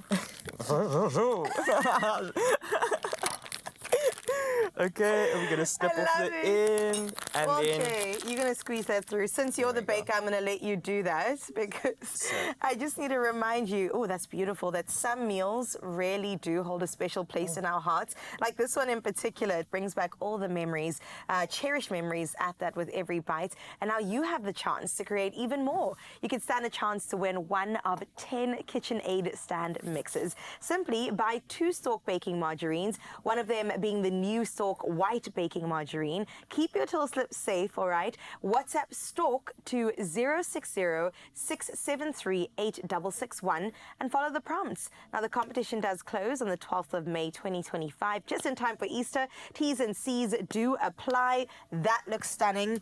That looks like a hot crust bun to me. Ta-da! Good. Wee wee baby.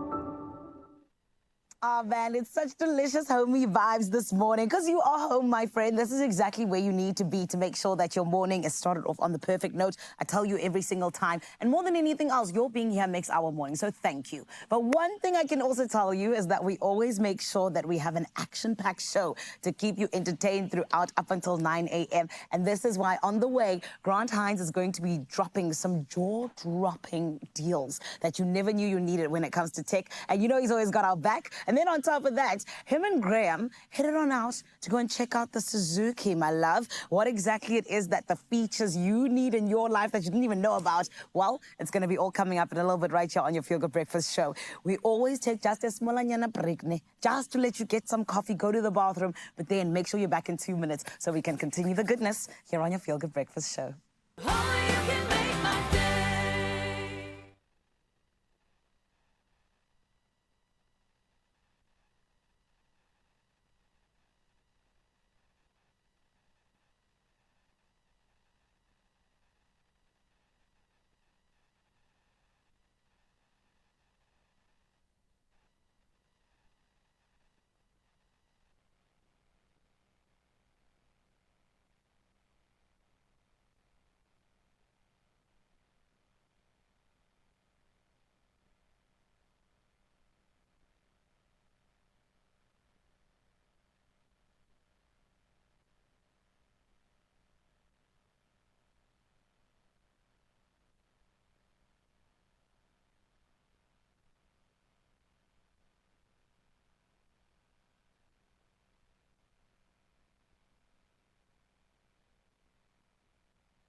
It's my Feel Good Breakfast Show.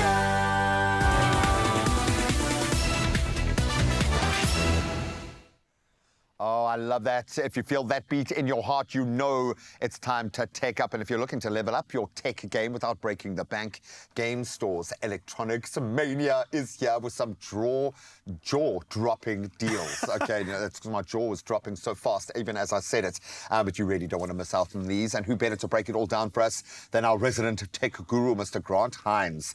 Oh, we got a nice list here, Guy. I know, I was very nice excited to see this. I was excited on your behalf. Okay, so I know you like to get creative and you like a good tablet. I love to. I'm a huge tablet fan, and it's one of those things. I think tablets often can replace computers, and a lot of people should be considering them, even though they are, seem to be like media consumption devices, or some people do like them as a secondary all the media big consumption tech device. producers are treating their tablets like they are replacing computers, so I think we need to follow suit. And one of the most popular ones, obviously, is the Apple iPad, and we've got a 10.2-inch with the A13 Bionic chip, which is like obviously a great chipset, for $6,999. $6,999. An iPad. An iPad. 10.2-inch iPad.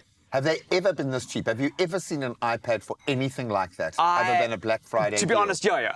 Outside of something like that, I don't think I've seen something like that. It's mania. Okay. Yeah, so it's very, very cool. And obviously, I love having an iPad or a tablet around the house because it's great to draw on. Because remember, if you get the Apple Pencil, you can draw on it. It's great as an education device. It's great for meetings. It's nice if you want to just quickly grab something to the coffee shop and get some work done with a Bluetooth keyboard.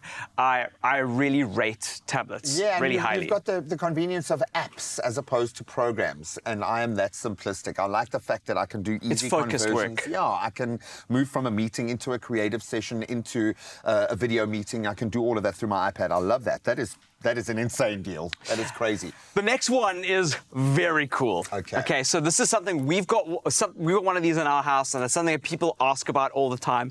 It's the Xiaomi robot vacuum. And people go like, is this a gimmick? Is this weird? I always say it's like washing machines at some point in history. People were like, oh, washing machines are a gimmick. We can wash our clothes in the bath or whatever. We have a river. Yeah, but people moved over to this technology, and a robot vacuum cleaner, especially Xiaomi's robot vacuum cleaners, are extraordinary. So they have the ability to, like, obviously sweep up stuff that's in crevices and in cornices, stuff that you wouldn't be able to with a normal broom. You know, they've got these really cool brushes. They charge themselves. They go back to the charging station and charge themselves. All you need to do is just like clean up the actual the bristles and remove the well inside, and it can do it, which is great. And I don't know what you'd expect to pay for one of these, but this is... I don't even know as a jumping off point. 1,999. And why I love this, it works over carpets, it can detect objects in your house and work around them. It's great for people like, I've been trying to get my parents to get one of these because they're getting older, and bending down and vacuuming is is really hard. And having something set on a cycle that can do it for you over a period of time, all you need to do is just clean the apparatus in it, makes living much, much better. Like, have you named yours? I think Jamie gave it a name recently, our daughter. But, Wally. That's Wally. it, yeah. Jamie named it Wally. That's absolutely perfect. I love that, man. I absolutely love it. You are a graphic artist, but you do a lot of work through tech. Do we have anything on the pen front? On the pen front? Well, not off the top of my head. Okay, so let's move now to the next one. A heavy hitter, where we talk about our experiences on a Black Friday deal. The first thing we look at, TVs. Right. In our mania, we are going to get our hands on something special. Right, so this is an amazing deal. I was gushing about this backstage. There's a Hisense Mini ULED TV, right? So ULED is like an amazing technology. 65 inches for 9,999. What is going on? That is such a great deal for a TV. So ULED means that you have a great dynamic range, so your blacks on the screen are super black, and the contrast ratio is extremely high, which is awesome. And obviously having like a TV of this size... I was going to say, this is massive. This feels like it's a third less, a tenth of what you would have paid for a 65. I don't know what Game are doing, but this is an extremely great price for a TV. Absolutely amazing. Okay, so now we need to get back to work, and we need something that students or those maybe working remotely can get into that's accessible. Right, so not everybody is a tablet person. So like we did speak about the iPad a little bit earlier, but Game have got your back. So there is a Acer laptop that is running, it's called the Acer Light Celeron. You might know Celeron. Celeron's a kind of chipset that they do that's more affordable that they put inside a lot of these devices. And it is essentially, it's a laptop, right? And it's great for running Windows and doing what you need to do on the go, on the road. It's maybe something that you have, that you need for school. You want your kids to have something for school. And laptops can be quite pricey. Unbelievably so. Guess the price. Oh, I've just seen it now. That's crazy, dude. 5,999. And Acer, I love Acer's laptops, which are great. They're reliable. There's a local connection. It's absolutely brilliant. This is and electronics mania on another It feels, you know, level, I don't know what game we're doing, but it feels like a Black Friday, and it's the beginning of the year. It's also a great time. All these new Father's Day is coming up, all the stuff. Birthdays around the corner. Yeah, birthdays around the corner. I think there's a lot. To get a TV for $999 that is like ULED, that's 65 inches, is a bonkers deal. It's mind-blowing. It's like we're traveling through time, or some weird thing has happened here. We're caught in an alternate universe where everything is just a whole lot cheaper. Grant, absolutely love it. Oh, man, officially sold. I think he had me on the first deal, and these deals are too good to miss and only available during Game Store's Electronics Mania. So you've got to get on. Please head over to any game store nationwide, or you can shop online, game.co.za. But please hurry, make sure these deals are yours to be grabbed. They will not last forever. In fact, I'm sure half of them are gone right now. Get on it. I see the Apple Pencil now.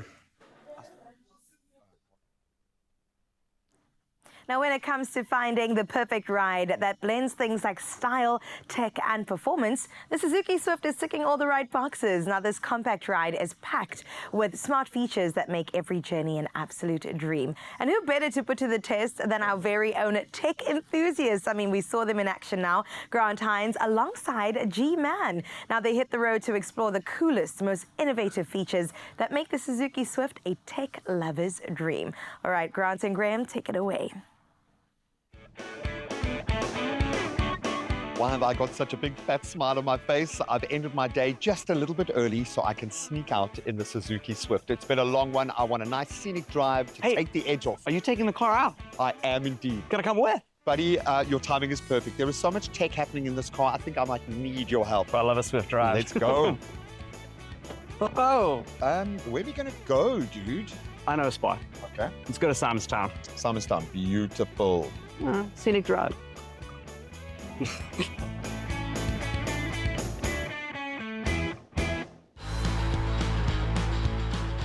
One of my favorite parts is this infotainment system. Look how big the screen is. It looks like an entertainment system, but there's a lot going on here. Yeah, exactly. This is one of those things where you expect to see this in a really expensive car. This is an affordable car, the Swift, and you get this feature. And it's also the ability to have wireless CarPlay if you've got an Apple phone. And if you've got an Android device, you get Android Auto. Remember, it's an infotainment system. So the whole idea is that the information that it gives you is more important. I want to show you something. Okay. On your steering wheel, there's a button. Can you see? There's a little voice-activated thing. The voice-activated button. I want you to tell it to take us to Red Hill, Simonstown. Please take us to Red Hill in Simonstown. Navigating to Red Hill. Right? I'm such a dork. I don't know, that shouldn't have excited me as much as it excites me, but that is brilliant. You're Tony Stark, and this is your Iron Man suit. And in fact, we could send messages to people. So I think let's send a message to you. Okay. So yeah, press that button, ask it to send a message to yourself. Please send a message to Graham Richards. Do you want to use WhatsApp Messenger or SMS? WhatsApp. Graham, you're a really, really good driver. Sending your message to Graham Richards. It's a lie. It's going to look like it comes from me now. Oh, I love that. And you didn't have to take your hands off the steering wheel. I didn't have to do anything other than look at the road where I'm going and control my drive. I love that.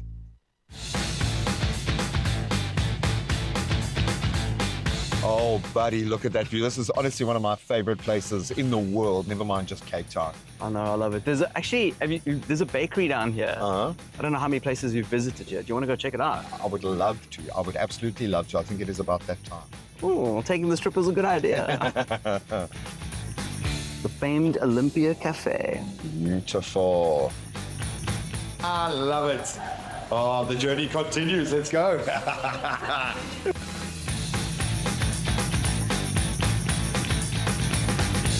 All right, Red Hill, here we come. Another piece of technology? Cup holders. Oh, you see. So when Ryle and I took on various challenges, I was driving the automatic, which I absolutely love. Oh, it's really nice. For ease of driving. He was in the manual, and we were quite interested to see where the fuel efficiency was going to kick off. But both of us kind of talking like we're experts in fuel efficiency, and I have no clue what actually informs that. This is one of those things where technology plays a big role. So fuel efficiency is a bunch of different factors, from the size of the car, the size of the engine. It's an engineering job.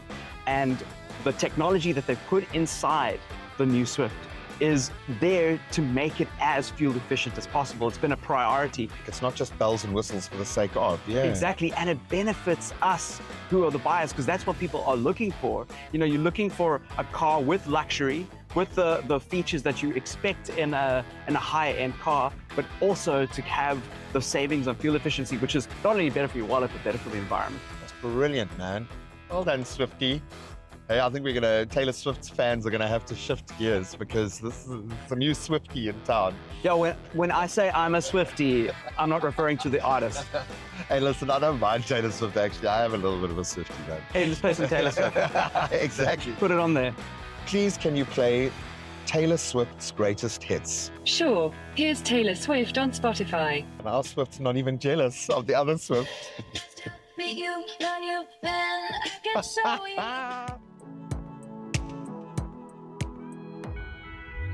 I woke up, took a step back.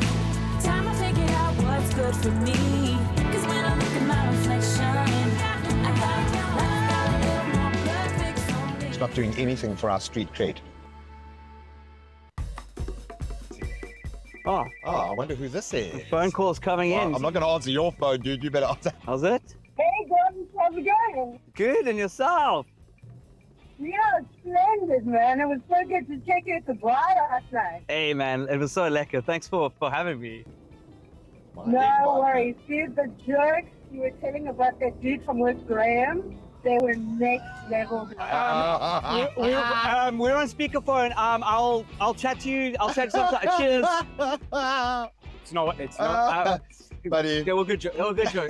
Nothing bad. You're lucky I've been on TV for like a lifetime. As long as you've been alive, my skin is very, very, very thick. All right, I think maybe let's just park. We don't have chairs, so we'll use our boot. Good idea. There we go. Oh, wow. Yeah. That is a scope, eh? It's got the super wide field of view camera on the rear. Yeah. And I must say, I really like having the little guardrails there, so you know exactly where you sit. It's got a sensor, so it's got a proximity sensor as well as the field of view, so we don't have an accident. And if you're in a parking lot, yeah, it's so cool. Let's get out of here. Oh, look at that. Told you.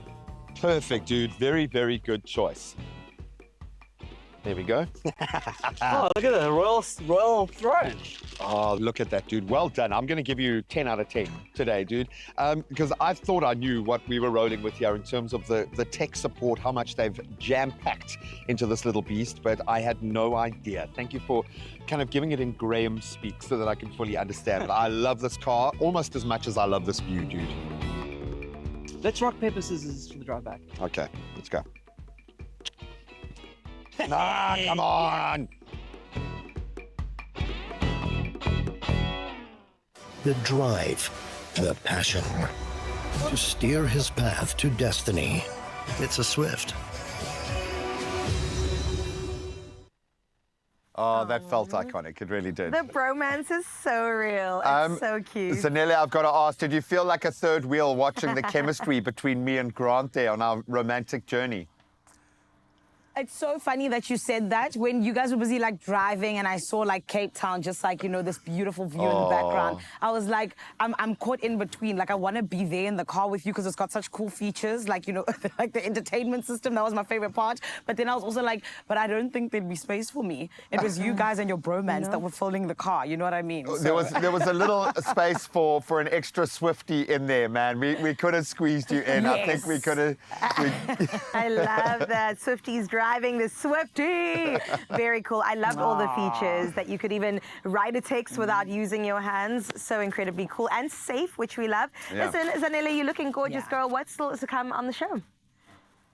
Oh, thank you, my beautiful Karishma. Listen, Mzansi, you need to make sure you don't go anywhere because, friend, we still got lots to do, okay? One such thing I'm talking about is the fact that there's a chiffon cake on the way with a little bit of a berry sauce. I feel like anything that has a berry sauce, I'm sold. So don't miss out. Then we're also going to be giving you a few tips just how to build your baby's winter wardrobe the right way. Yes, sure, there might be, different ways to do it, but here on your Feel Good Breakfast show, we always give you the best tips possible. So stick around. We're going to take a short break and we'll see you after this. Let me do a taste test.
It's my Feel Good Breakfast Show.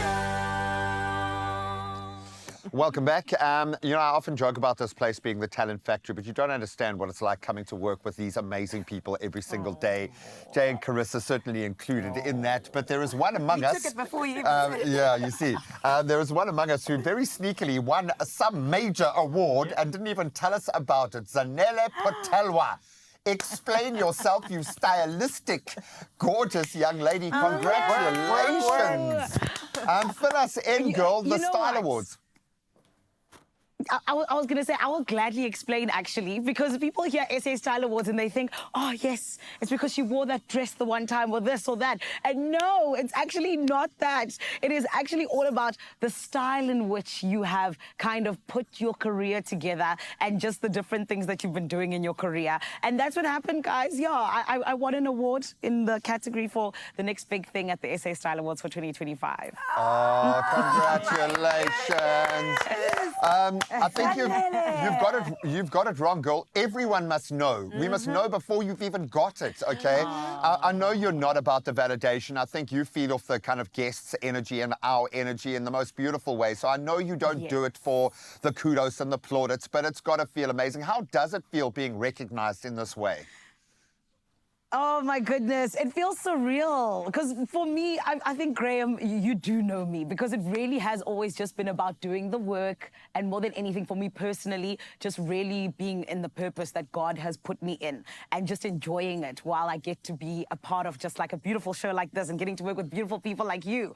But to be recognized and to be told that I'm doing a good job and that, they think that I'm the next big thing, it's crazy. It's wild. I think it's still like, oh, my goodness, is it really me? But it really is just an exciting thing, and I really am so blessed. Oh, we are so proud of you, and we have to absolutely underpin that. You are amazing. On every stage you and I share together, whether it's in sport, whether it's your feel-good, you're amazing. So, Zanella Patel was the queen of everything. Yes, she is. Oh, She's not man. the next big thing. She is the thing. I love it, man. No, I'm going to say the next big thing is the cake we're about to make. Zanella, we're going to overshadow. No, we love you, girl. We are so, so proud. Oh, she must be bouncing off the walls, and she's so young. So young. I love it. Okay, well, she's stolen our thunder, so let's steal our thunder right back and make a cake, Jay. What are we making? Cake. So this is a chiffon cake. It's a light, airy, delicious sponge that's made using an egg separation method. So you can see I've already got some egg yolks in my bowl. And 1, 2, 3, 4, 5. I think we need one more. Yeah, why not? So we're using 6 eggs in this recipe. Shall we try and not just separate them? any Are you going cold to separate egg? them? Yeah. Okay. So you go there and you separate are that. being very aggressive in the kitchen this whole year. I don't even know why I showed up. Because, Yeah, I mean, exactly. Let me say a prayer quick, No, thank because I don't want goodness you to. are here. So, no, we're putting the egg whites in here. So put the egg white in there, and then the egg almost yolk got it goes in wrong. there. Just slowly, softly. Oh, look at you. Is Gently. there nothing she Ooh, cannot what is that? conquer? Oh, it's just the egg. There we go. Fresh. Got to get the Fresh, all y'all. of the. Got to get it super fresh. Okay. I think that's pretty Done there. good. Well done. Well done. Oh, Okay. now it makes a flower. So you're not done yet since you're involved. Okay. Since you're involved, okay, to this we're gonna add vegetable oil, Mm-hmm. which is also in a chiffon cake. We've got water Mm-hmm. and we've got some vanilla, and you're going to whisk that up. as Oh, the much as producers just possible. told me Graham should do that. I'm ready to whisk, man. I'm ready to whisk. When we say chiffon, what does that actually mean? So it's just basically a name associated with this particular style of cake. Some people might know it as an angel cake, but you'll recognize it because it's super light, that beautiful rise, and of course it's that hole in the shape, middle. So that's because we're using this tube cake tin. So we'll talk about this in a second. Would that be considered a bunt That's what I tin, asked him or earlier. is that smaller? So no, this is different because this is a bottomless tin. So you So can which remove. part of it is the bunt? So the bunt is the same shape, but you'll see it will one have solid thing. it's one solid thing, and it will have a design or would be fluted around the edges, whereas this one is completely straight. So this is a tube. So this is a tube cake tin. Oh, I like it. And I like the elevation so much. I really do. And I'm guessing this has something to do with the light, fluffy Yes. airiness So of of it. course, with baking, it starts with your ingredients, and with the chiffon cake, your eggs are your showstopper. Okay. So we've already whipped up the egg whites. Nice. All right. So in this bowl over here, I've got some cake flour. I'm going to go in with some caster sugar.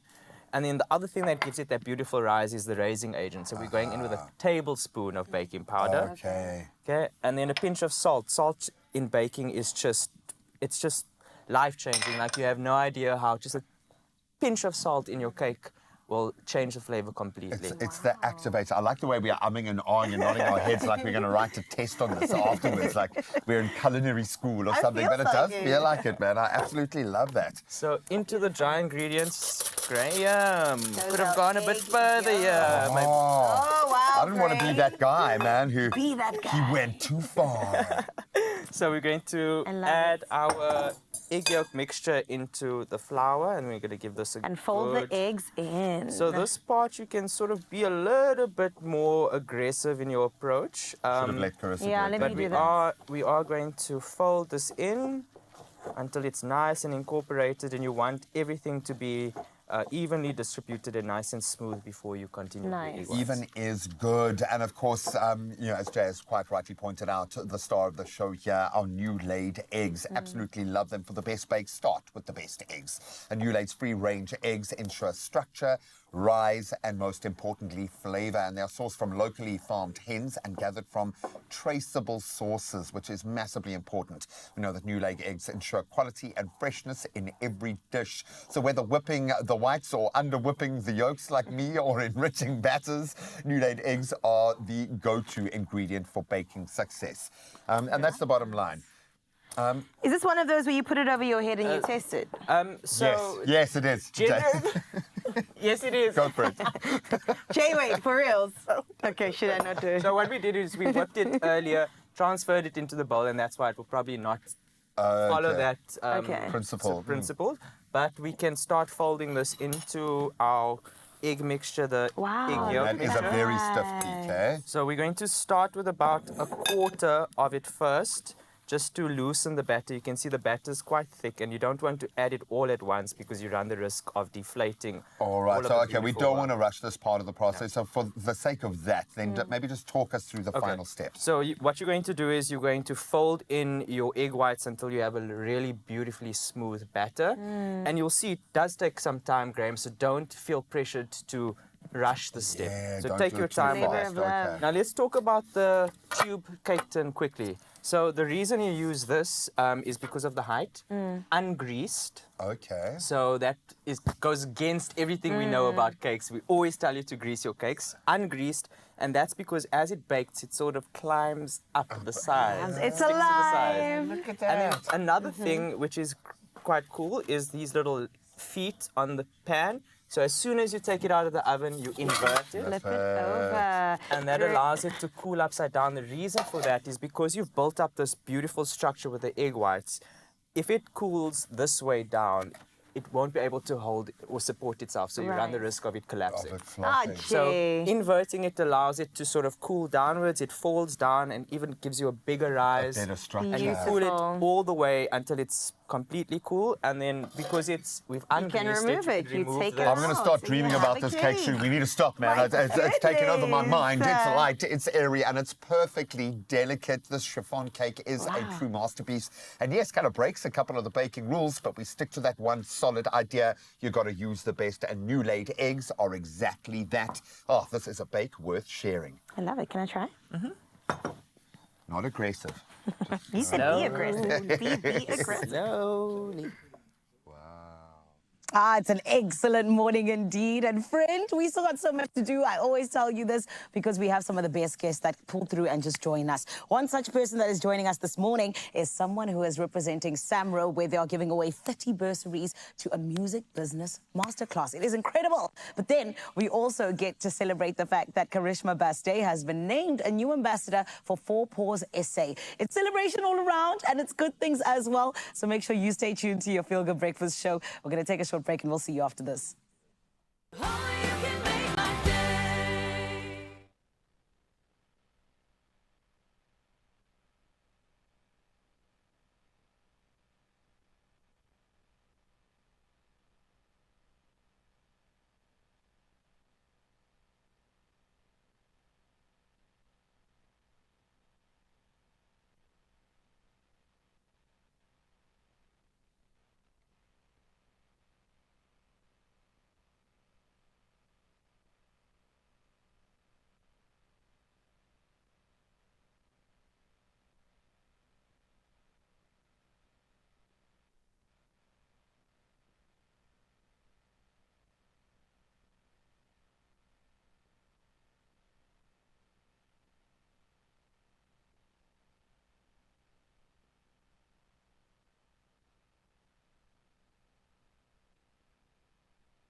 It's my Feel Good Breakfast Show. Man, we're feeling good indeed because we're with you, Zanzi. And this morning, we can't help but celebrate when Samro is doing such incredible things. If you did not know, my friend, the music industry in this country contributes 6.3 billion rand to our GDP. How crazy is that? It also just so happens to be one of the fastest growing sectors. And it also indeed is taking South Africa to the world. I think we've seen that in the likes of Tyler, Kamompela, and of course, the list is endless. However, this morning, we get to hear how Samro is in fact allowing 30 fully funded bursaries to go to people who would like to learn a little bit more about the music business. And I definitely think that it is something that will be very helpful because of the question that was just asked on set today. Our production manager, Sinikiwe, she asked, since she sings in the shower, can she claim from Samro for some of that money back? And listen, as the CSI manager of Samro, I need you to please answer this question. Singing in the shower, can we claim from Samro? Unfortunately not, and I wish we could because all of us would be making some money. You know what I mean? But unfortunately not. She'd probably have to record her shower songs and then put them out on public and then people download. And then from there, we could look at paying her something. Okay. Sinikiwe, you have your answer, my love. Thank you very much. And thank you so much for joining us, Lisa. Especially with something so huge. I mean, I feel like you guys do such incredible work from our artists, making sure we have the music, but also now even empowering the artists with saying, okay, guys, yes, you can sing, it's nice, even in your shower. We need to show you the business side of things. 100%. Yes. Let's talk a little bit about that because for me, I'm like, okay, cool. If we're talking about a music masterclass, particularly that has to do with business, what exactly are the objectives of that? Right. So I think one of the objectives of the course is to empower people with knowledge. Yes. I think in any space you want to be in, the thing that lets you move through there is knowledge and information. And that then allows you to then be able to chart your path through in the industry. I think specifically from our side as Samro, looking at, the kind of queries and questions that come in from our members, some of the challenges that they face, while trying to build their careers in the music industry, a lot of it comes down to the business side of music. So a lack of information around contracts, how to register your royalties, how to collect your royalties, but more importantly, how to protect your intellectual property. Love that. And that, for me, is probably the core of what we're trying to do. We're trying to get people to understand that while your talent is what, allows you to shine, the knowledge around business is what allows you to create a long career and for you to be ultimately successful in what you do. And even a legacy, do you know what I mean? Yes, and I think one of my favorite things is the fact that you guys have even partnered with the Academy of Sound Engineering. And of course, it's all in the name of this business masterclass. But then, my friend, it is also that you're giving it away to 30 members, both in Gauteng and Eastern Cape. Is that correct? It's Gauteng and the Western Cape. The Western Cape, amazing. Let's talk a little bit about what exactly inspired this specific initiative. Because you could have gone in any direction. What exactly made you be like, okay, cool, you believe for musical professionals to be successful, this is the one you need to start with? So I think this is part of our CSI strategy that we started about 3 years ago, where we repackaged and relooked and realigned our programs to be more responsive to the realities on the ground in terms of what is happening in South Africa. The reason we went with the Academy of Sound Engineering as well as a partner to deliver this course is that the ASE is a focused institution. What they do is music, right? And sound engineering and all of the facets that constitute music and film, etc. So media is what they do. So we wanted to partner with people who are specialists in their field to make sure that when you are getting your instruction and when you're going through the course, that you're getting it from people who've walked the path, right? So at the ASE, we work with the MD, who's also a lecturer, so he lives this life. His name is Nick Matsukis, and he's a wonderful guy. And when you look at last year's program, which was our pilot, where we had 20 people who went through the program, including the likes of Selailo Solota. The outcomes from that was that people were like, wow, I've been in this industry for years, but going through this course, I then managed to learn things that, allow me to better navigate the rest of my career in music. So for us, it's really about empowerment. There are no limitations in terms of, you have to be young or you have to be old. What we really want are people keen to advance their careers. And to grow. Exactly. Because it is about growth at the end of the day. I remember when we had Ubabu Hot Sticks on the show, and there was another young artist that was here, and he was like, guys, yes, you can sing, it's nice, but learn the business. And like he was literally shouting at them because he was like, no, it's all nice and well to enjoy what's happening right now, but I need you to really focus on that side. So I think it's incredible what you guys are doing. And of course, it all has to do with really just being able to help the musicians also have the practical side of life. So speak to us about that that practical side. What does it look like in terms of you guys now saying, okay, guys, we want to help you build a sustainable career, particularly in that business sector? So I think one of the critical things that we're trying to impart from a knowledge sense is that it's not just chart-topping music that constitutes a music career, right? So there are so many other paths that people could follow in music. True. From artist management to setting up, your own publishing company.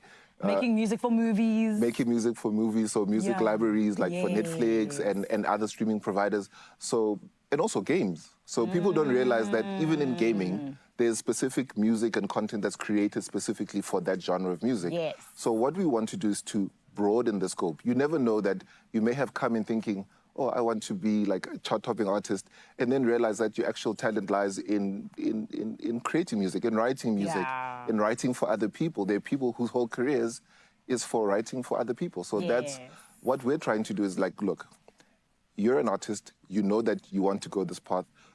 Let us help you to map that path. Let us show you the opportunities that exist in music, but let's also show you how to protect yourself in the music industry, make sure that you surround yourself with the right types of people, but also understand the contracts. Yes. Because a lot of challenges happen when it comes to the contracts. Don't talk to us about contracts, Lizero, please. We don't want to cry. Many people have cried. Very quickly, as we wrap things up, just how are the participants selected and what's the criteria exactly? All right, so the criteria, firstly, you have to be a full and associate member of Samro. Okay. And the application is currently open on our website. Beautiful. So people can go there, register, and come, and then, we will then adjudicate on those applications. Yes. And then we will award, and people will then be able to start their course on the 31st of April. Beautiful. And enjoy the masterclass. I love that. And what is the website, please? www.samro.org.za. Beautiful. So easy. I'll really be there. Those of us who will sing in showers and then have registered our music. Thank you very much, Lesego. We appreciate it. Thanks, well done Zanella. on the great work you guys are doing. Thank you so much. Because I think that, it is something that one would think, yes, the responsibility lies with you guys, but it also is just amazing to see you taking a hold of it and doing it so beautifully. So thank you. Thank you so much. Oh, man. It is all for our artists, the guys who keep us entertained, keep us dancing, keep us feeling things, okay? And this is why it's so important to always just sew back into them, and we love to see Samro doing exactly that. Right about now, my beautiful family, I hear there's like some winning going on, possibly, if you do the right thing. Cape Town, I hear you got some details for us about some winning that could be happening. If you love your sports and you love your winning, combine the two and win big. Get your disky boots ready and play Sports Stake 8 fixture list 860 because there is a guaranteed 1.5 million rand in the jackpot this Thursday. So please don't miss out. The fixture list closes at 7:15 this evening. So jump on it. Play your favorite Sports Stake game now in store. You can go nationallottery.co.za. You can use their mobile app and just do it. Stand a chance to make it rain. Lots of cash this March and all the best of luck with that. We're going to take a quick break, introduce you to some conservation warriors on the other side.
It's my feel-good breakfast show.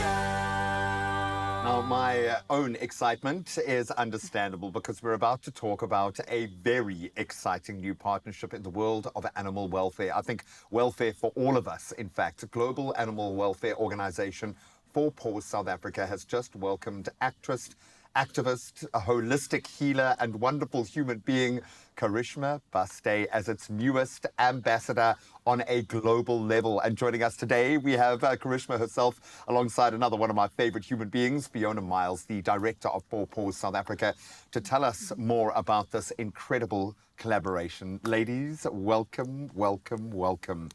Welcome to the fold. Thank you. No major surprise to me because I've actually seen you on a picket line or two out there. Yes. I know where your heart lies. And I've often been a little jelly of the roles that you get. This one, very much so. Why was this your ultimate role? Well, I have been quite literally obsessed with animals and nature since I was a little girl. And I was never the kid that threw a tantrum for toys. But if you did not let me rescue an animal, it was end of days. So I was that girl that had lots of rescues, birds, animals. I grew up in KZN, so I had monkeys, whatever. And surprisingly, at a very young age, convinced my parents to even let me volunteer at the local vet. So shout out to Dr. Dean for letting me be a pain in your neck for many, many years. Every school holiday, I think from the time I was about 8 or 9 years old. So it's always just been in my blood. And when I heard about Paws and all the incredible work that they do, it just was such a beautiful alignment with who I am and what I want to do in this world. And even though my path deviated to me being an actress, I always promised myself that I would somehow find a way to merge the two and use whatever platform I did get as an actress to be a voice for animals. And here we are. And here we are. And now you're a global voice as well. No pressure. And I think a lot of people want to occupy the spot. If I think of those of us who are really purpose-driven, there is a reason why we gravitate towards your organization, because you're doing amazing things. It's not just about the advocacy, it's about the action. But Karishma is a girl of action, whether she's in a role. But there is something special about this young woman here. What was it about her that made it such a good fit for you? I think just hearing her story and understanding her background and resonating with that, understanding that her compassion and passion for animals has been a lifelong mission for her. Almost comes first. It comes first, and seeing how that aligned with our mission and our vision, and also our ambition to create a movement. We want everybody to sort of get on board and join this movement where we want to see a better world for animals, but people and the planet itself. And so we're really super excited to have her on board, excited to put all that energy to good use, if I can put it that way, because we really have a lot of work to do. Paws has a lot of work still.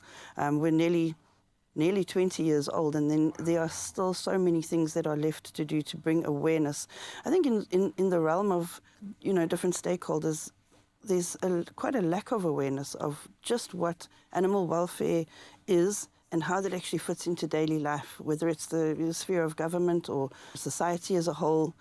We forget animals, and they need to be brought into our daily lives. Otherwise, the balance won't be achieved. It's as simple as that. Humans are okay if animals are okay, and vice versa, and we understand that.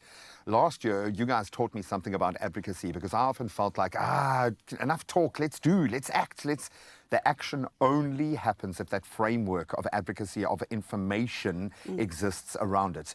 What do you want to achieve? What is the message you want to drive out there? What are you hoping to drive as impact? Well, firstly, Graham, I have believed my whole life that if we each do a little, together we can do a lot. Sure.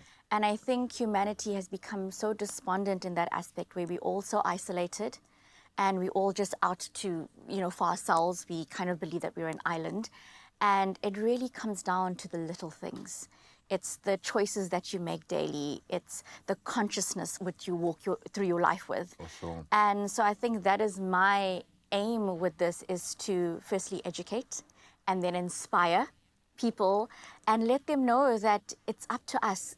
The change is in our hands, and it starts with the little choices. It starts with you, and then it starts with your family, and then it grows to your community and grows and grows and grows. It becomes a culture, yeah. And then it becomes a culture. And it's the small things, you know, people think sometimes we have to be radical. We all have to be vegan, or we all have to, you know, totally boycott whatever. Nothing, yeah. It's all or nothing, and it's not that. It's just being conscious, you know, where are you getting your meat from? Where are you getting your eggs from? What fashion choices are you making? What choices are you making with your beauty products? All those little things can have a greater impact. And my second passion is obviously kids, because I have a little one, and I really think it starts with them, educating them at a young age, educating them to be, you know, more with nature and one with nature, because when you know something, you love something, and then you want to protect something. Oh, completely. You've got to be invested in it. Just very quickly, if people want to join the charge, whether you're an NPO, NGO, someone working within government, someone within the private sector whose passion overlays or purpose overlays, what's the best way we can aid you? There's many ways. I think, as Karishma just said now, we want to create a movement, and the Live Kinder movement is what we're asking people to join. So to visit our website, www.for-paws.org.za, and on our website you'd actually find a whole lot of different avenues to explore. A lot of education is there, and to reach out to us. Obviously we're an NGO and rely on donations, so also to support 4 Paws through contributions in any which way. Yo. Volunteering. We have a big cat sanctuary, Lions Rock, just outside Bethlehem in the Free State. There's opportunities to volunteer there and to actually do practical learnings on the ground. So yes, we invite people to contact us, and also let us know what your passions are and what your skills are. Together we can pull all of that. If you want more information on what 4 Paws and 4 Paws South Africa are doing, please get online. You can visit 4paws.org.za. That's the perfect jumping off point, ladies. Thank you so much. Thank you so much. Oh, such a beautiful work. I definitely am a parent to an animal, so I see how that tied together, because right now we're getting into parenthood. Now, it is a very rewarding journey, but it's not just one we can navigate alone. Yes, there are people around you that can assist, particularly Woolworths Babies, who understands the challenges parents face and therefore prioritizes the safety of our little ones. Baby wear buyer Simone Govan joins us to share the thoughtful details behind each garment, ensuring comfort, warmth, and also, most importantly, the safety of our babies. Simone, welcome. Thank you for being here again. Welcome back, let me say. Babies are just adorable, but not only that, we want to keep them as safe as we possibly can. So when it comes to Woolies Babes, and when it comes to taking care of the safety aspect, protocols perhaps, what do you ensure that you do to make sure that they're good? So we use 100% more responsibly sourced cotton for breathable comfort, and this also supports the Better Cotton initiative. We use nickel-free poppers and zips. Our garments go through 17 testings before it's announced retail ready. We have a broken needle policy as well as metal detection, where our garments go through metal detection machinery to detect any broken needles. And then we have our popper pull test as well for any breakage. Wow, it looks like all the boxes are being ticked, and we trust Woolworths to do exactly that. I love it. We can actually play with our babies, enjoy them, let them nap, knowing that they're completely taken care of. So when it comes to actually dressing them in the garments, can we go through some essentials perhaps that our babies definitely need to have? So for winter warmth, we have our fluffy Sherpa jumpsuit. It comes with this very cool and cute ear hooded. And the lining on the inside yes, too. super cute. It has the diagonal zip as well as the non-skid pads just for safety as well. And then we have our night saver, our sleep suit, the diagonal zip for easy nappy and outfit changes. Sheesh. And then we have our popper sleep suits. I mean, these are just super cute, baby, easy for baby to wear, as well as made from the softest cotton, which is delicate on the skin. Oh, how beautiful. And the colors are just so pastel-y and adorable. Yes. I'm seeing some more patterns as well going through everything. I love those options. I would love it even more if I saw them on babies. Yes. So I know we're getting into autumn, winter. So let's see them actually in action. Yes, if we can bring in the babies. Oh my goodness, I can't even deal. They are super cute. The dirt expert. Yeah, we've dressed them in our stretch fleece sweats, tops and bottoms, as well as our reversible puffer for the season. Yeah.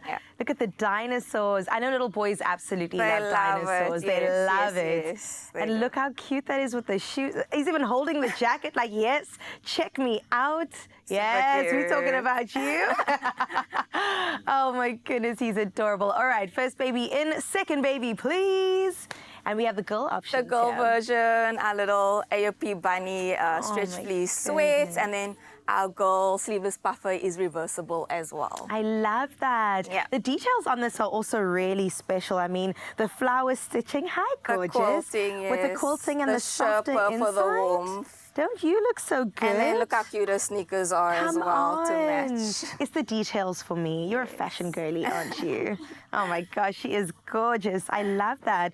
You know, this also caught my eye this morning, all the beanie options Yes, too the that we have. accessories. I mean, I'd just like to take you through some of the other options I would as love well. to see it. So we saw the little AOP version, and we do our mix and match fleece. Oh, so come on. the little plain with the applique, it matches back to the little AOP. We have our style sweats over here with a little anglaise detail. Thank you very much. I would wear that if it was my size. Very cute. And the boy version, a little model that had the AOP. This is the plain over here. Oh, man. Easy mix and match for the mom. No fuss. And I love it. It definitely is taking those cartoon looks that we used to wear to the next level. Modern, cozy crew. Yes, come super through. cute. And also touch and play with the toweling for baby. I was going to say. Yeah. Even the previous one had a bit of that. And then knitwear is having a moment. So how cute are these little knitwear? Look at the teddy bears. Oh my The sets. goodness. And then some easy dungaree pickup solutions Oh, I love in our that. denim and our fleece. Let's go. Some more knitwear color block and a little knitwear dress for the little girls. Telling you, autumn winter is just going to be so much better because our babies are going to be sorted. Because it's not only about the parents looking good. Exactly, you want your little ones to look good as well. Thank you so much. Thank you, Simone. Maybe one more jacket to show off. And then just some warmth, our bonded fleece and a little fluffy. Come on, ending with a banger. Perfect for winter. So good. The colors are great. The texture's fantastic.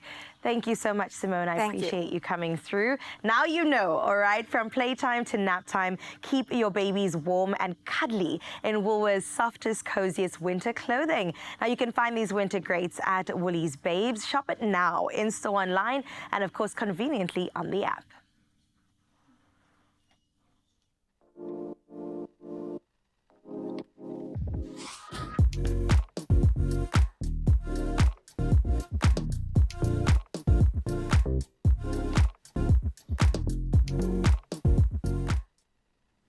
Ah, man, we've had such a mixed masala this morning in terms of what's been on the menu, but you know we love it like that. We're South Africa after all. And friends, speaking of South Africa, in a little bit, we're going to be changing the perception of wildlife as a whole as you know it. And trust me, you're about to see things completely differently. And one thing I also know is that you love animals, Expresso Show family, so this is all coming up. But then, something I love, it's Smuno Noah, and he's in the building. He's here to celebrate his Metro FM Music Award nomination, where I am hoping he's going to win because he's just so incredible. And friend, we're going to be hearing all about that and a whole lot more right here on your Feel Good Breakfast Show. Trust me, you want to hear about how he's got a day job and he does the music. It's crazy. We're going to take a short break and we'll see you after this.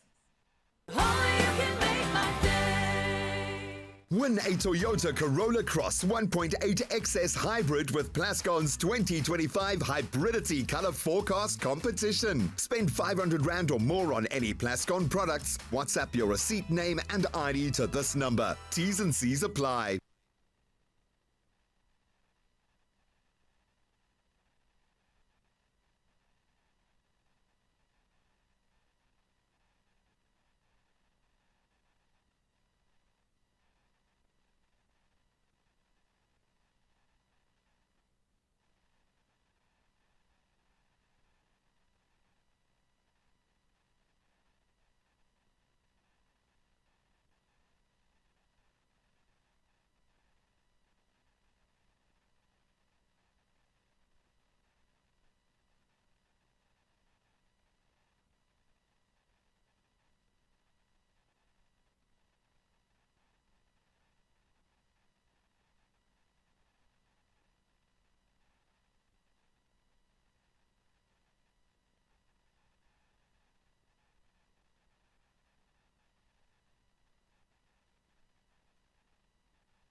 Welcome back to your Feel Good Breakfast Show on this beautiful Thursday morning.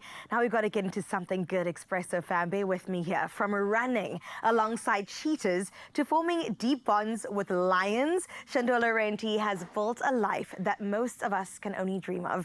As a leading animal caretaker at the Lion and Safari Park and social media sensation, let's be honest, with over 9 million TikTok followers, he's using his platform to educate and inspire, as well as change the way people view and see wildlife.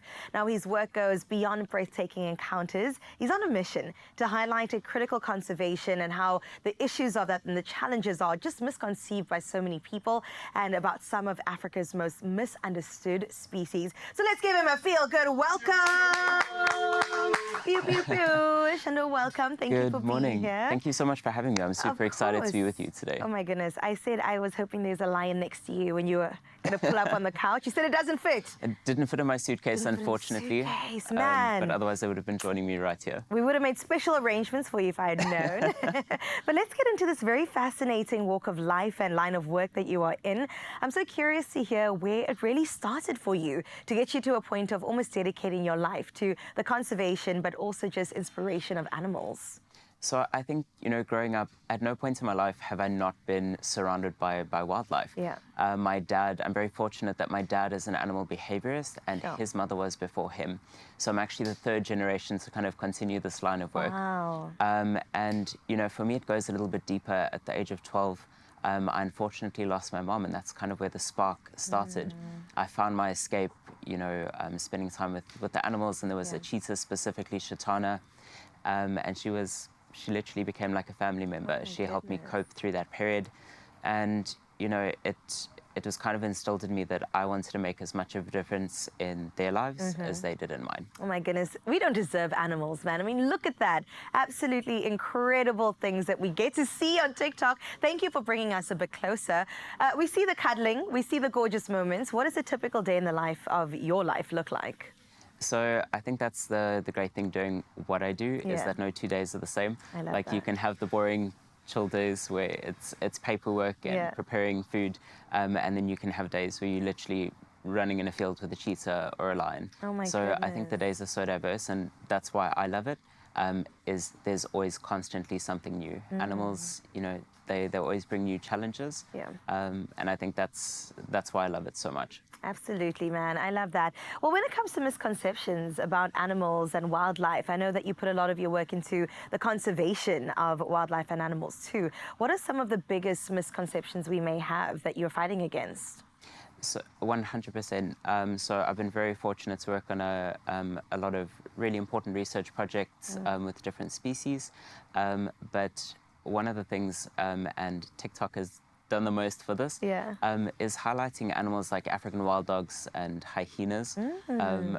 Hyenas specifically, I think people always have quite a strong misconception as to, you know, the species. They think they're dirty and, you know, scavengers. Or our references from the Lion King. Exactly, the Lion King didn't do them any good. But they're so incredibly intelligent, very smart animals, emotive, so when they're happy, they smile. When they're sad, they cry. Sure. Female-dominated species, so for all the ladies out there, you know, the ladies are in charge here. And they're really good hunters, so depending on the geographical locations in Africa, if you go more north in Africa, like the Ngorongoro Crater, they're actually the predominant hunters, and lions are the predominant scavengers. So it's things like that, the misconception that we have on you know, on animals based on a movie that came out 30 years ago. Literally, or longer. That's incredible. Some of your favorite animals, I know lions and giraffes are pretty up there for you, but you did mention another cat to me too. Most definitely. So I absolutely love working with leopards. Again, they're such intelligent animals. We saw one on screen a little bit earlier. That's Chowta. And I was saying to you, they're like little people, you know, they problem solve, they think. The amazing thing with leopards is they are solitary cats. So when you create that bond with them, it's a bond that it's only you that's going to have that kind of Can you get that close to a leopard? That sounds so scary. Oh my God, it looks scary. So that's Chowta. She is my absolute, she's my little child. So she's actually 13 years old. Wow. So I've worked with her for 13 years. And she's the sweetest baby. Oh my goodness. Are they kind of like cats, like the domesticated cats we have? Because the way she was cuddling up on you, that's crazy. So I think throughout the cat family, whether it's, you know, our domestic cats at home, all the way up to lions, they've got similar traits, but it's never quite 100% the same. I think if you have to compare a domestic cat to one of the big cats, in terms of behavior, your cheetah is going to be your most alike. They also purr like domestic cats, which is super cool. So when they're happy and content, they'll purr away. But yeah, I think they all have individual unique traits that makes them slightly different. Oh, I love that. I love that you have a passion for this and you've turned it into something good. Thank you for joining us, and we'll continue following your journey over on TikTok and add to those 9 million followers. So thank you for being here. Thank you so much for having me. Really appreciate it. So from raising awareness to building once-in-a-lifetime connections, we've all seen Shando's incredible work, and if you haven't, please give him a follow across social so you can see not only the cuddling, but also the incredible good work that he is doing for the conservation of our wildlife in South Africa and Africa, the continent. I mean, there he is. Why would you not want to follow along on this journey? Also, giraffes are like my favorite animal. They're amazing. Oh, I reckon giraffes are the supermodels of the wild. Now, of course, we have to stress we will leave those kinds of controlled encounters to the professionals, those who have trained and understand that ecosystem. It doesn't mean the rest of us don't come pretty up close and personal with the wild. A lot of us have had some pretty memorable, sometimes cute, sometimes terrifying moments out there. So we put it to you guys this morning. What is your cutest, wildest, most memorable encounter with an animal? And it didn't have to be wild. We wanted voice notes. We wanted to see comments. So let's see what you guys have to say. Nama Bana weighing in. Good morning to our awesome Expresso team. My family and I went to St. Lucia. We were driving through the park and about elephants were crossing the road. We actually had to wait quite long for them to cross the road. It was an unforgettable experience.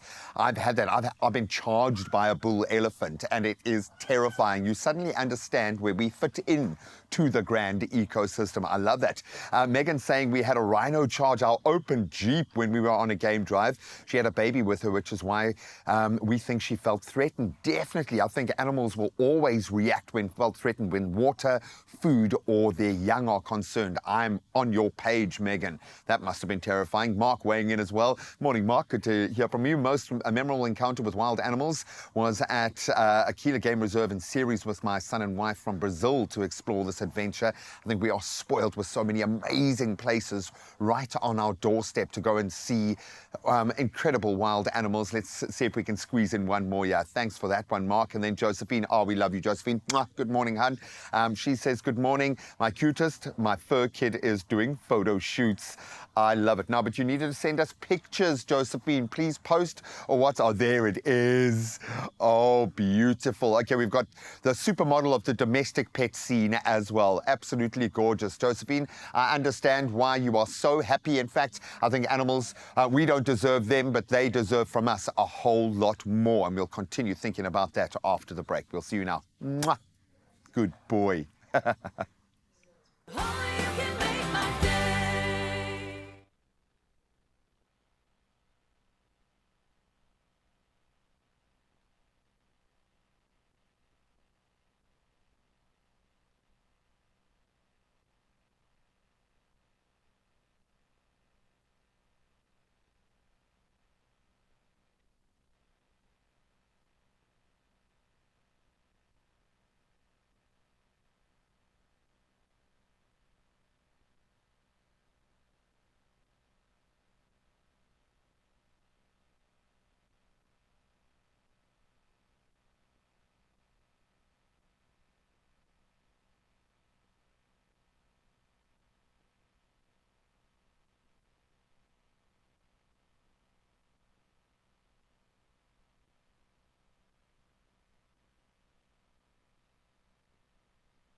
tell I'm excited. Oh my goodness. Expresso Show family, listen. This guy right here is someone that has been in the gospel industry for a while, and he's been killing it, and he's been doing the most, but there's so much to know about him, and now he gets to celebrate yet another milestone, an incredible nomination from the Metro FM Music Awards, and this time I can feel in my bones he's gonna take it. It's all his. It's under the category of course, Best Gospel Album, and it's with Heavenly Psalms, the Level 2 album. And friend, I can't wait for you to get to know him a little bit better, just so you know exactly who's taking home the awards that night. Do you understand what I'm saying? And of course, it is always just such a huge thing to be recognized by the Metro FM Music Awards, because it's only for the people who are killing it in their respective industries. Everyone, let's give him a feel-good welcome, please. It's Smuno Noah. Yeah. Thank you. Right? I'm good, thank you.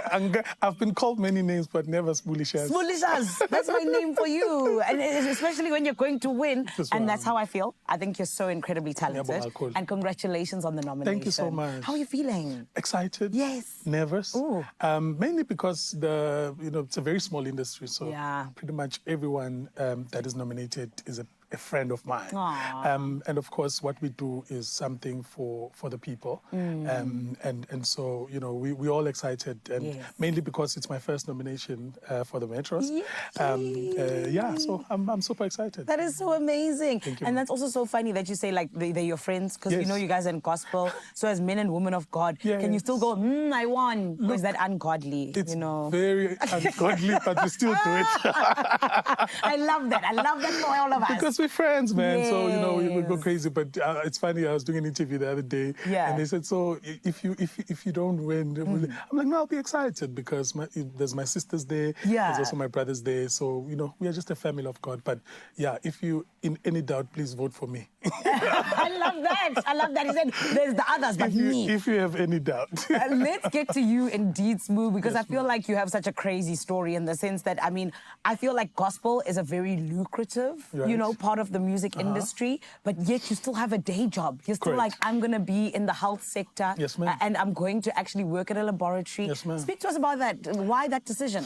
Look, I think my story is unique in a sense that, there are people who pursued music, but I think music pursued me.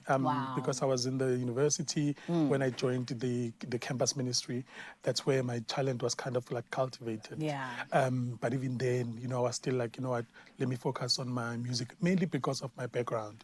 I come from very humble beginnings, and really my mom said, look, you are our only hope. So my focus was mainly on my studies. So when ministry came, Babli Ndelani Mkize asked me to join Joyous Celebration. When he heard about me, he actually came to my church, saw me minister there, I was like, no, I want this boy, So now it was a bit of a challenge, because I was like, I'm in school, but I got to realize that, especially with gospel, it's important if you are called to it, then you pursuing it, because it's unlike any genre where you can just do whatever you want. Here you are presenting the voice of God, you are speaking a message of God. So but I was like, I wrestled with God for quite some time, because I was like, what, I can do your stuff in terms of gospel, but also take care of my stuff as well. So there's this nice balance between working and still helping people in the physical, and also doing spiritually. So it's such a beautiful balance. It is in fact just an amalgamation of just, I think, just grace, let me say. But of course, in terms of you and deciding that, you're jumping into this, you are also then part of gospel, or rather joyous, like you said. How was that journey for you, and how has it helped shape you? Beautiful journey. I think one of the best, I think most of the artists that are big now will have gone through Joyous Celebration. And for someone who wasn't necessarily crazy about getting into the industry, it was a great way to kickstart the career, because it's a place where you can find yourself. You try different genres. I remember my first song was a Maskandi song. At some point I did, and then at some point I incorporated house music. So you do a lot of things to try and find who you are, because that's very important in the music industry. It's important that you are unique, so that people can, when they want you, they want you. And Sana, are unique, which is why you are nominated at the Metro FM Music Awards. Talk to us about this album that got nominated. Why do you think it stuck out? Talk to us a little bit about it. Well, like you said, grace, because there's a lot of albums that were released in the last year or so that were really beautiful albums, and kudos to all the music ministers who released projects. But for this project to actually be part of the nominated albums, it humbled me to the core. But more than anything, it was a testament to the import, or rather we're very intentional about excellence when we do gospel music, because we want to be taken seriously as a genre. It can't just be, because it's a God thing, it can be mediocre. We make sure that it is excellent. So shout out to my producer, executive producer, Bablin Delan, and of course, who supported the ministry. And I think the music as well, you know, people resonate with it. And I think that's why it's nominated. Beautiful. And you guys did a great job. Well done on it. And like we say, you know, look, already the recognition speaks for itself. So congratulations in advance. That's what I'm saying. I'm saying thank you in advance. Amen. And tell us how we can vote for you, please. It's very easy. You dial *120 *45787#, and then you will then follow the prompt. But you'll see my name is number 2. So please make sure when you actually do the actual voting, make sure it's number 2. Yes. And then you vote. You can vote as many times as you want. I think SMSs are like 150. Yeah, so you can vote as many times as you want. Please do vote. And up until the 3rd of May, which is the day of the Metros. Yes. So you are ready. Sometimes we ask people, how do you vote? And they go, Ish, my manager knows. You know which number you are. Beautiful. Smook, well done, and congratulations on the nomination again. Thank you so much. Thank you for the time. Amazing. He's not going anywhere. He's still going to be entertaining you. In case you're hearing about Smuno Noah for the first time, it's okay if you've been living under a rock. Welcome. Okay, here's the greatness. He's going to be entertaining you in terms of giving you a beautiful performance right here on your Feel Good Breakfast show. And my friend, that's when you'll be able to be like, yeah, I need to go and vote now for the Metro FM Music Awards Best Gospel Album. For now, while Smoo gets ready, we need to head on over to Cape Town. Karishma, babe, what's going on? Oh, I will tell you what's going on, because yes, the music's going to sound good, but our tummies are going to be filled while enjoying, because Lamise Abrams is here to delight us with a flavorful leg of lamb, slow roasted to perfection, with roasted potatoes and honey glazed carrots, the ultimate centerpiece for your Eid table. Welcome back, Lamise. Thank you for being here. It smells good already, and we haven't even started. I know, it does. Okay, goodness. Let's go ahead and start with our leg of lamb. Okay, so... Bit intimidating, but I know you've got this. Okay, so you're going to help me. Yes. All right. So this leg of lamb, obviously from Woolworths, they've made it very easy for you. They've already marinated it and deboned it, so it cooks much faster. Beautiful. But usually what we would do is we'd marinate it the night before. Look how pretty it is as well. Yeah, I know. It's gorgeous. So they've already got the rosemary in here, the garlic, the salt and the pepper, which makes life really easy. And you'll need a pan, right? Because this is searing hot right now. With some butter and some olive oil. And so because this is already marinated, you don't have to, but just for extra flavor, we'll just do some inserts into our lamb. That's correct. Oh my goodness, I've only seen this on chef shows. Yeah, you can Okay, you show me. Whoop. Sorry. So we'll just add some slivers, just cut them into slivers. And then stuff it. Just poke it in there. Okay, and this is going to do what? Just add extra flavor? Just add extra flavor to our meat. And then we also have some extra rosemary. Lovely. And some onions on the side. The onions will create a nice gravy. Okay. Yeah. Oh, that was satisfying. Okay. So now we just pop it into our... Any way down or just... Doesn't matter. Okay. This one's very hot. So this is... Woo. So this is an important... The purpose of searing the outside before it goes in the oven. It's just to see, just once it's like nice and brown on one side, you can just toss it on the other side. For the sake of TV, I'll just turn it for you. Okay. See the beautiful color? Brown. Yeah. Okay. Oh my gosh, it already smells so good in here. And then we'll just add our rosemary. Lovely. And some onions. The onions will cook in the oven with the meat, which will create a nice gravy later on. I was going to say, the gravy from this must be so delicious. Very good. Okay, and then we throw in some garlic. Okay, so once this is all seared, what's the next step, Denise? So then we'll pop it on our roasting tray and we'll leave it in the oven with foil for about an hour or two because it's deboned. It only requires, you'll see on the instructions, it only requires an hour, but it's up to you. You know, use your own discretion. Yeah. All right, so let's pretend that we've done that. Cool, perfect size for our lamb. Let's get into this. It looks delicious. Okay, so today we decided to make some honey glazed carrots on a bed of hummus. Okay. So the hummus, obviously you can get at Woolworths already made. Exactly. All you have to do. Come on, chef, show us your skills. Yes, I love it. And you want to do the carrots? My hands have got raw meat in it. Oh, okay, no problem. So for this, all I basically did was toss a little bit of butter and some honey in a skillet pan, just infuse the flavors. Yeah. And then we just threw that over our carrots. Oh, lovely. With some salt, some pepper, a little bit of lemon. And then bit of sweet, bit of savory. Exactly. And then we just roast that in the oven for about an hour. And look how good that presentation looks already. It looks gorgeous. 2 simple ingredients and we're Very already simple. there. But now we're taking it up a notch. Okay. Yes. Okay. We've got some sesame Now we've got some seeds. sesame. Okay, your hands are clean, so you can go. Just going on top. Yeah. Oh, that looks so pretty. And a little bit of black for some more color. And then lastly, and for some extra pistachios. crunch. I mean, this would actually go in my mouth, but I'll give it to the carrots too. Carrots done as a side with the lamb. Let's talk about this very interesting salad that you put together. Okay, so this salad is a peach and mint salad. So basically it's peach and mint on a bed of rocket with a little bit of feta. I see some mint in there too. Delicious. Yes, and then to top it all off, we'll just add some, what are these now?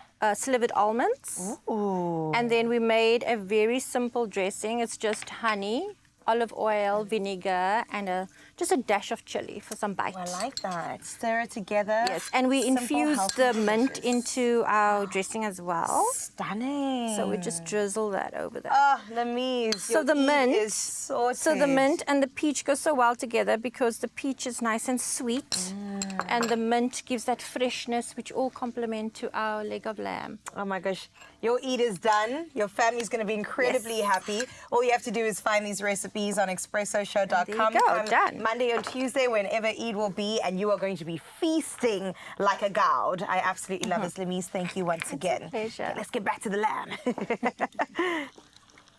That looks good. It does.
Welcome back one last time Just a very special prompt here. Get your disky boots ready to play Sports Take 8 fixture list 860 for the guaranteed 1.5 million rand up for grabs today. So please don't miss out. The fixture list closes 7:15 tonight. So get on it. You can play your favorite Sports Take game in store. You can go nationallottery.co.za. You can use their mobile app and just do it. Stand a chance to make it rain. Lots of cash this March. Well, we called it a klein Vrydag, so we need a performance. Johannesburg, please, can you officially start the weekend? Oh, yes, we can. Everyone, it's Smuno Noah to close out the show with Sidumi Sawe. Now, let's go!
Another feel-good production.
It's Metro FM Music Award nominated Smuno Noah. Wishing him all the best for the Metro FM Music Awards on the 3rd of May. And thank you so much for watching. Don't forget to like, share, and subscribe. We love you, Feel Good Breakfast Show family.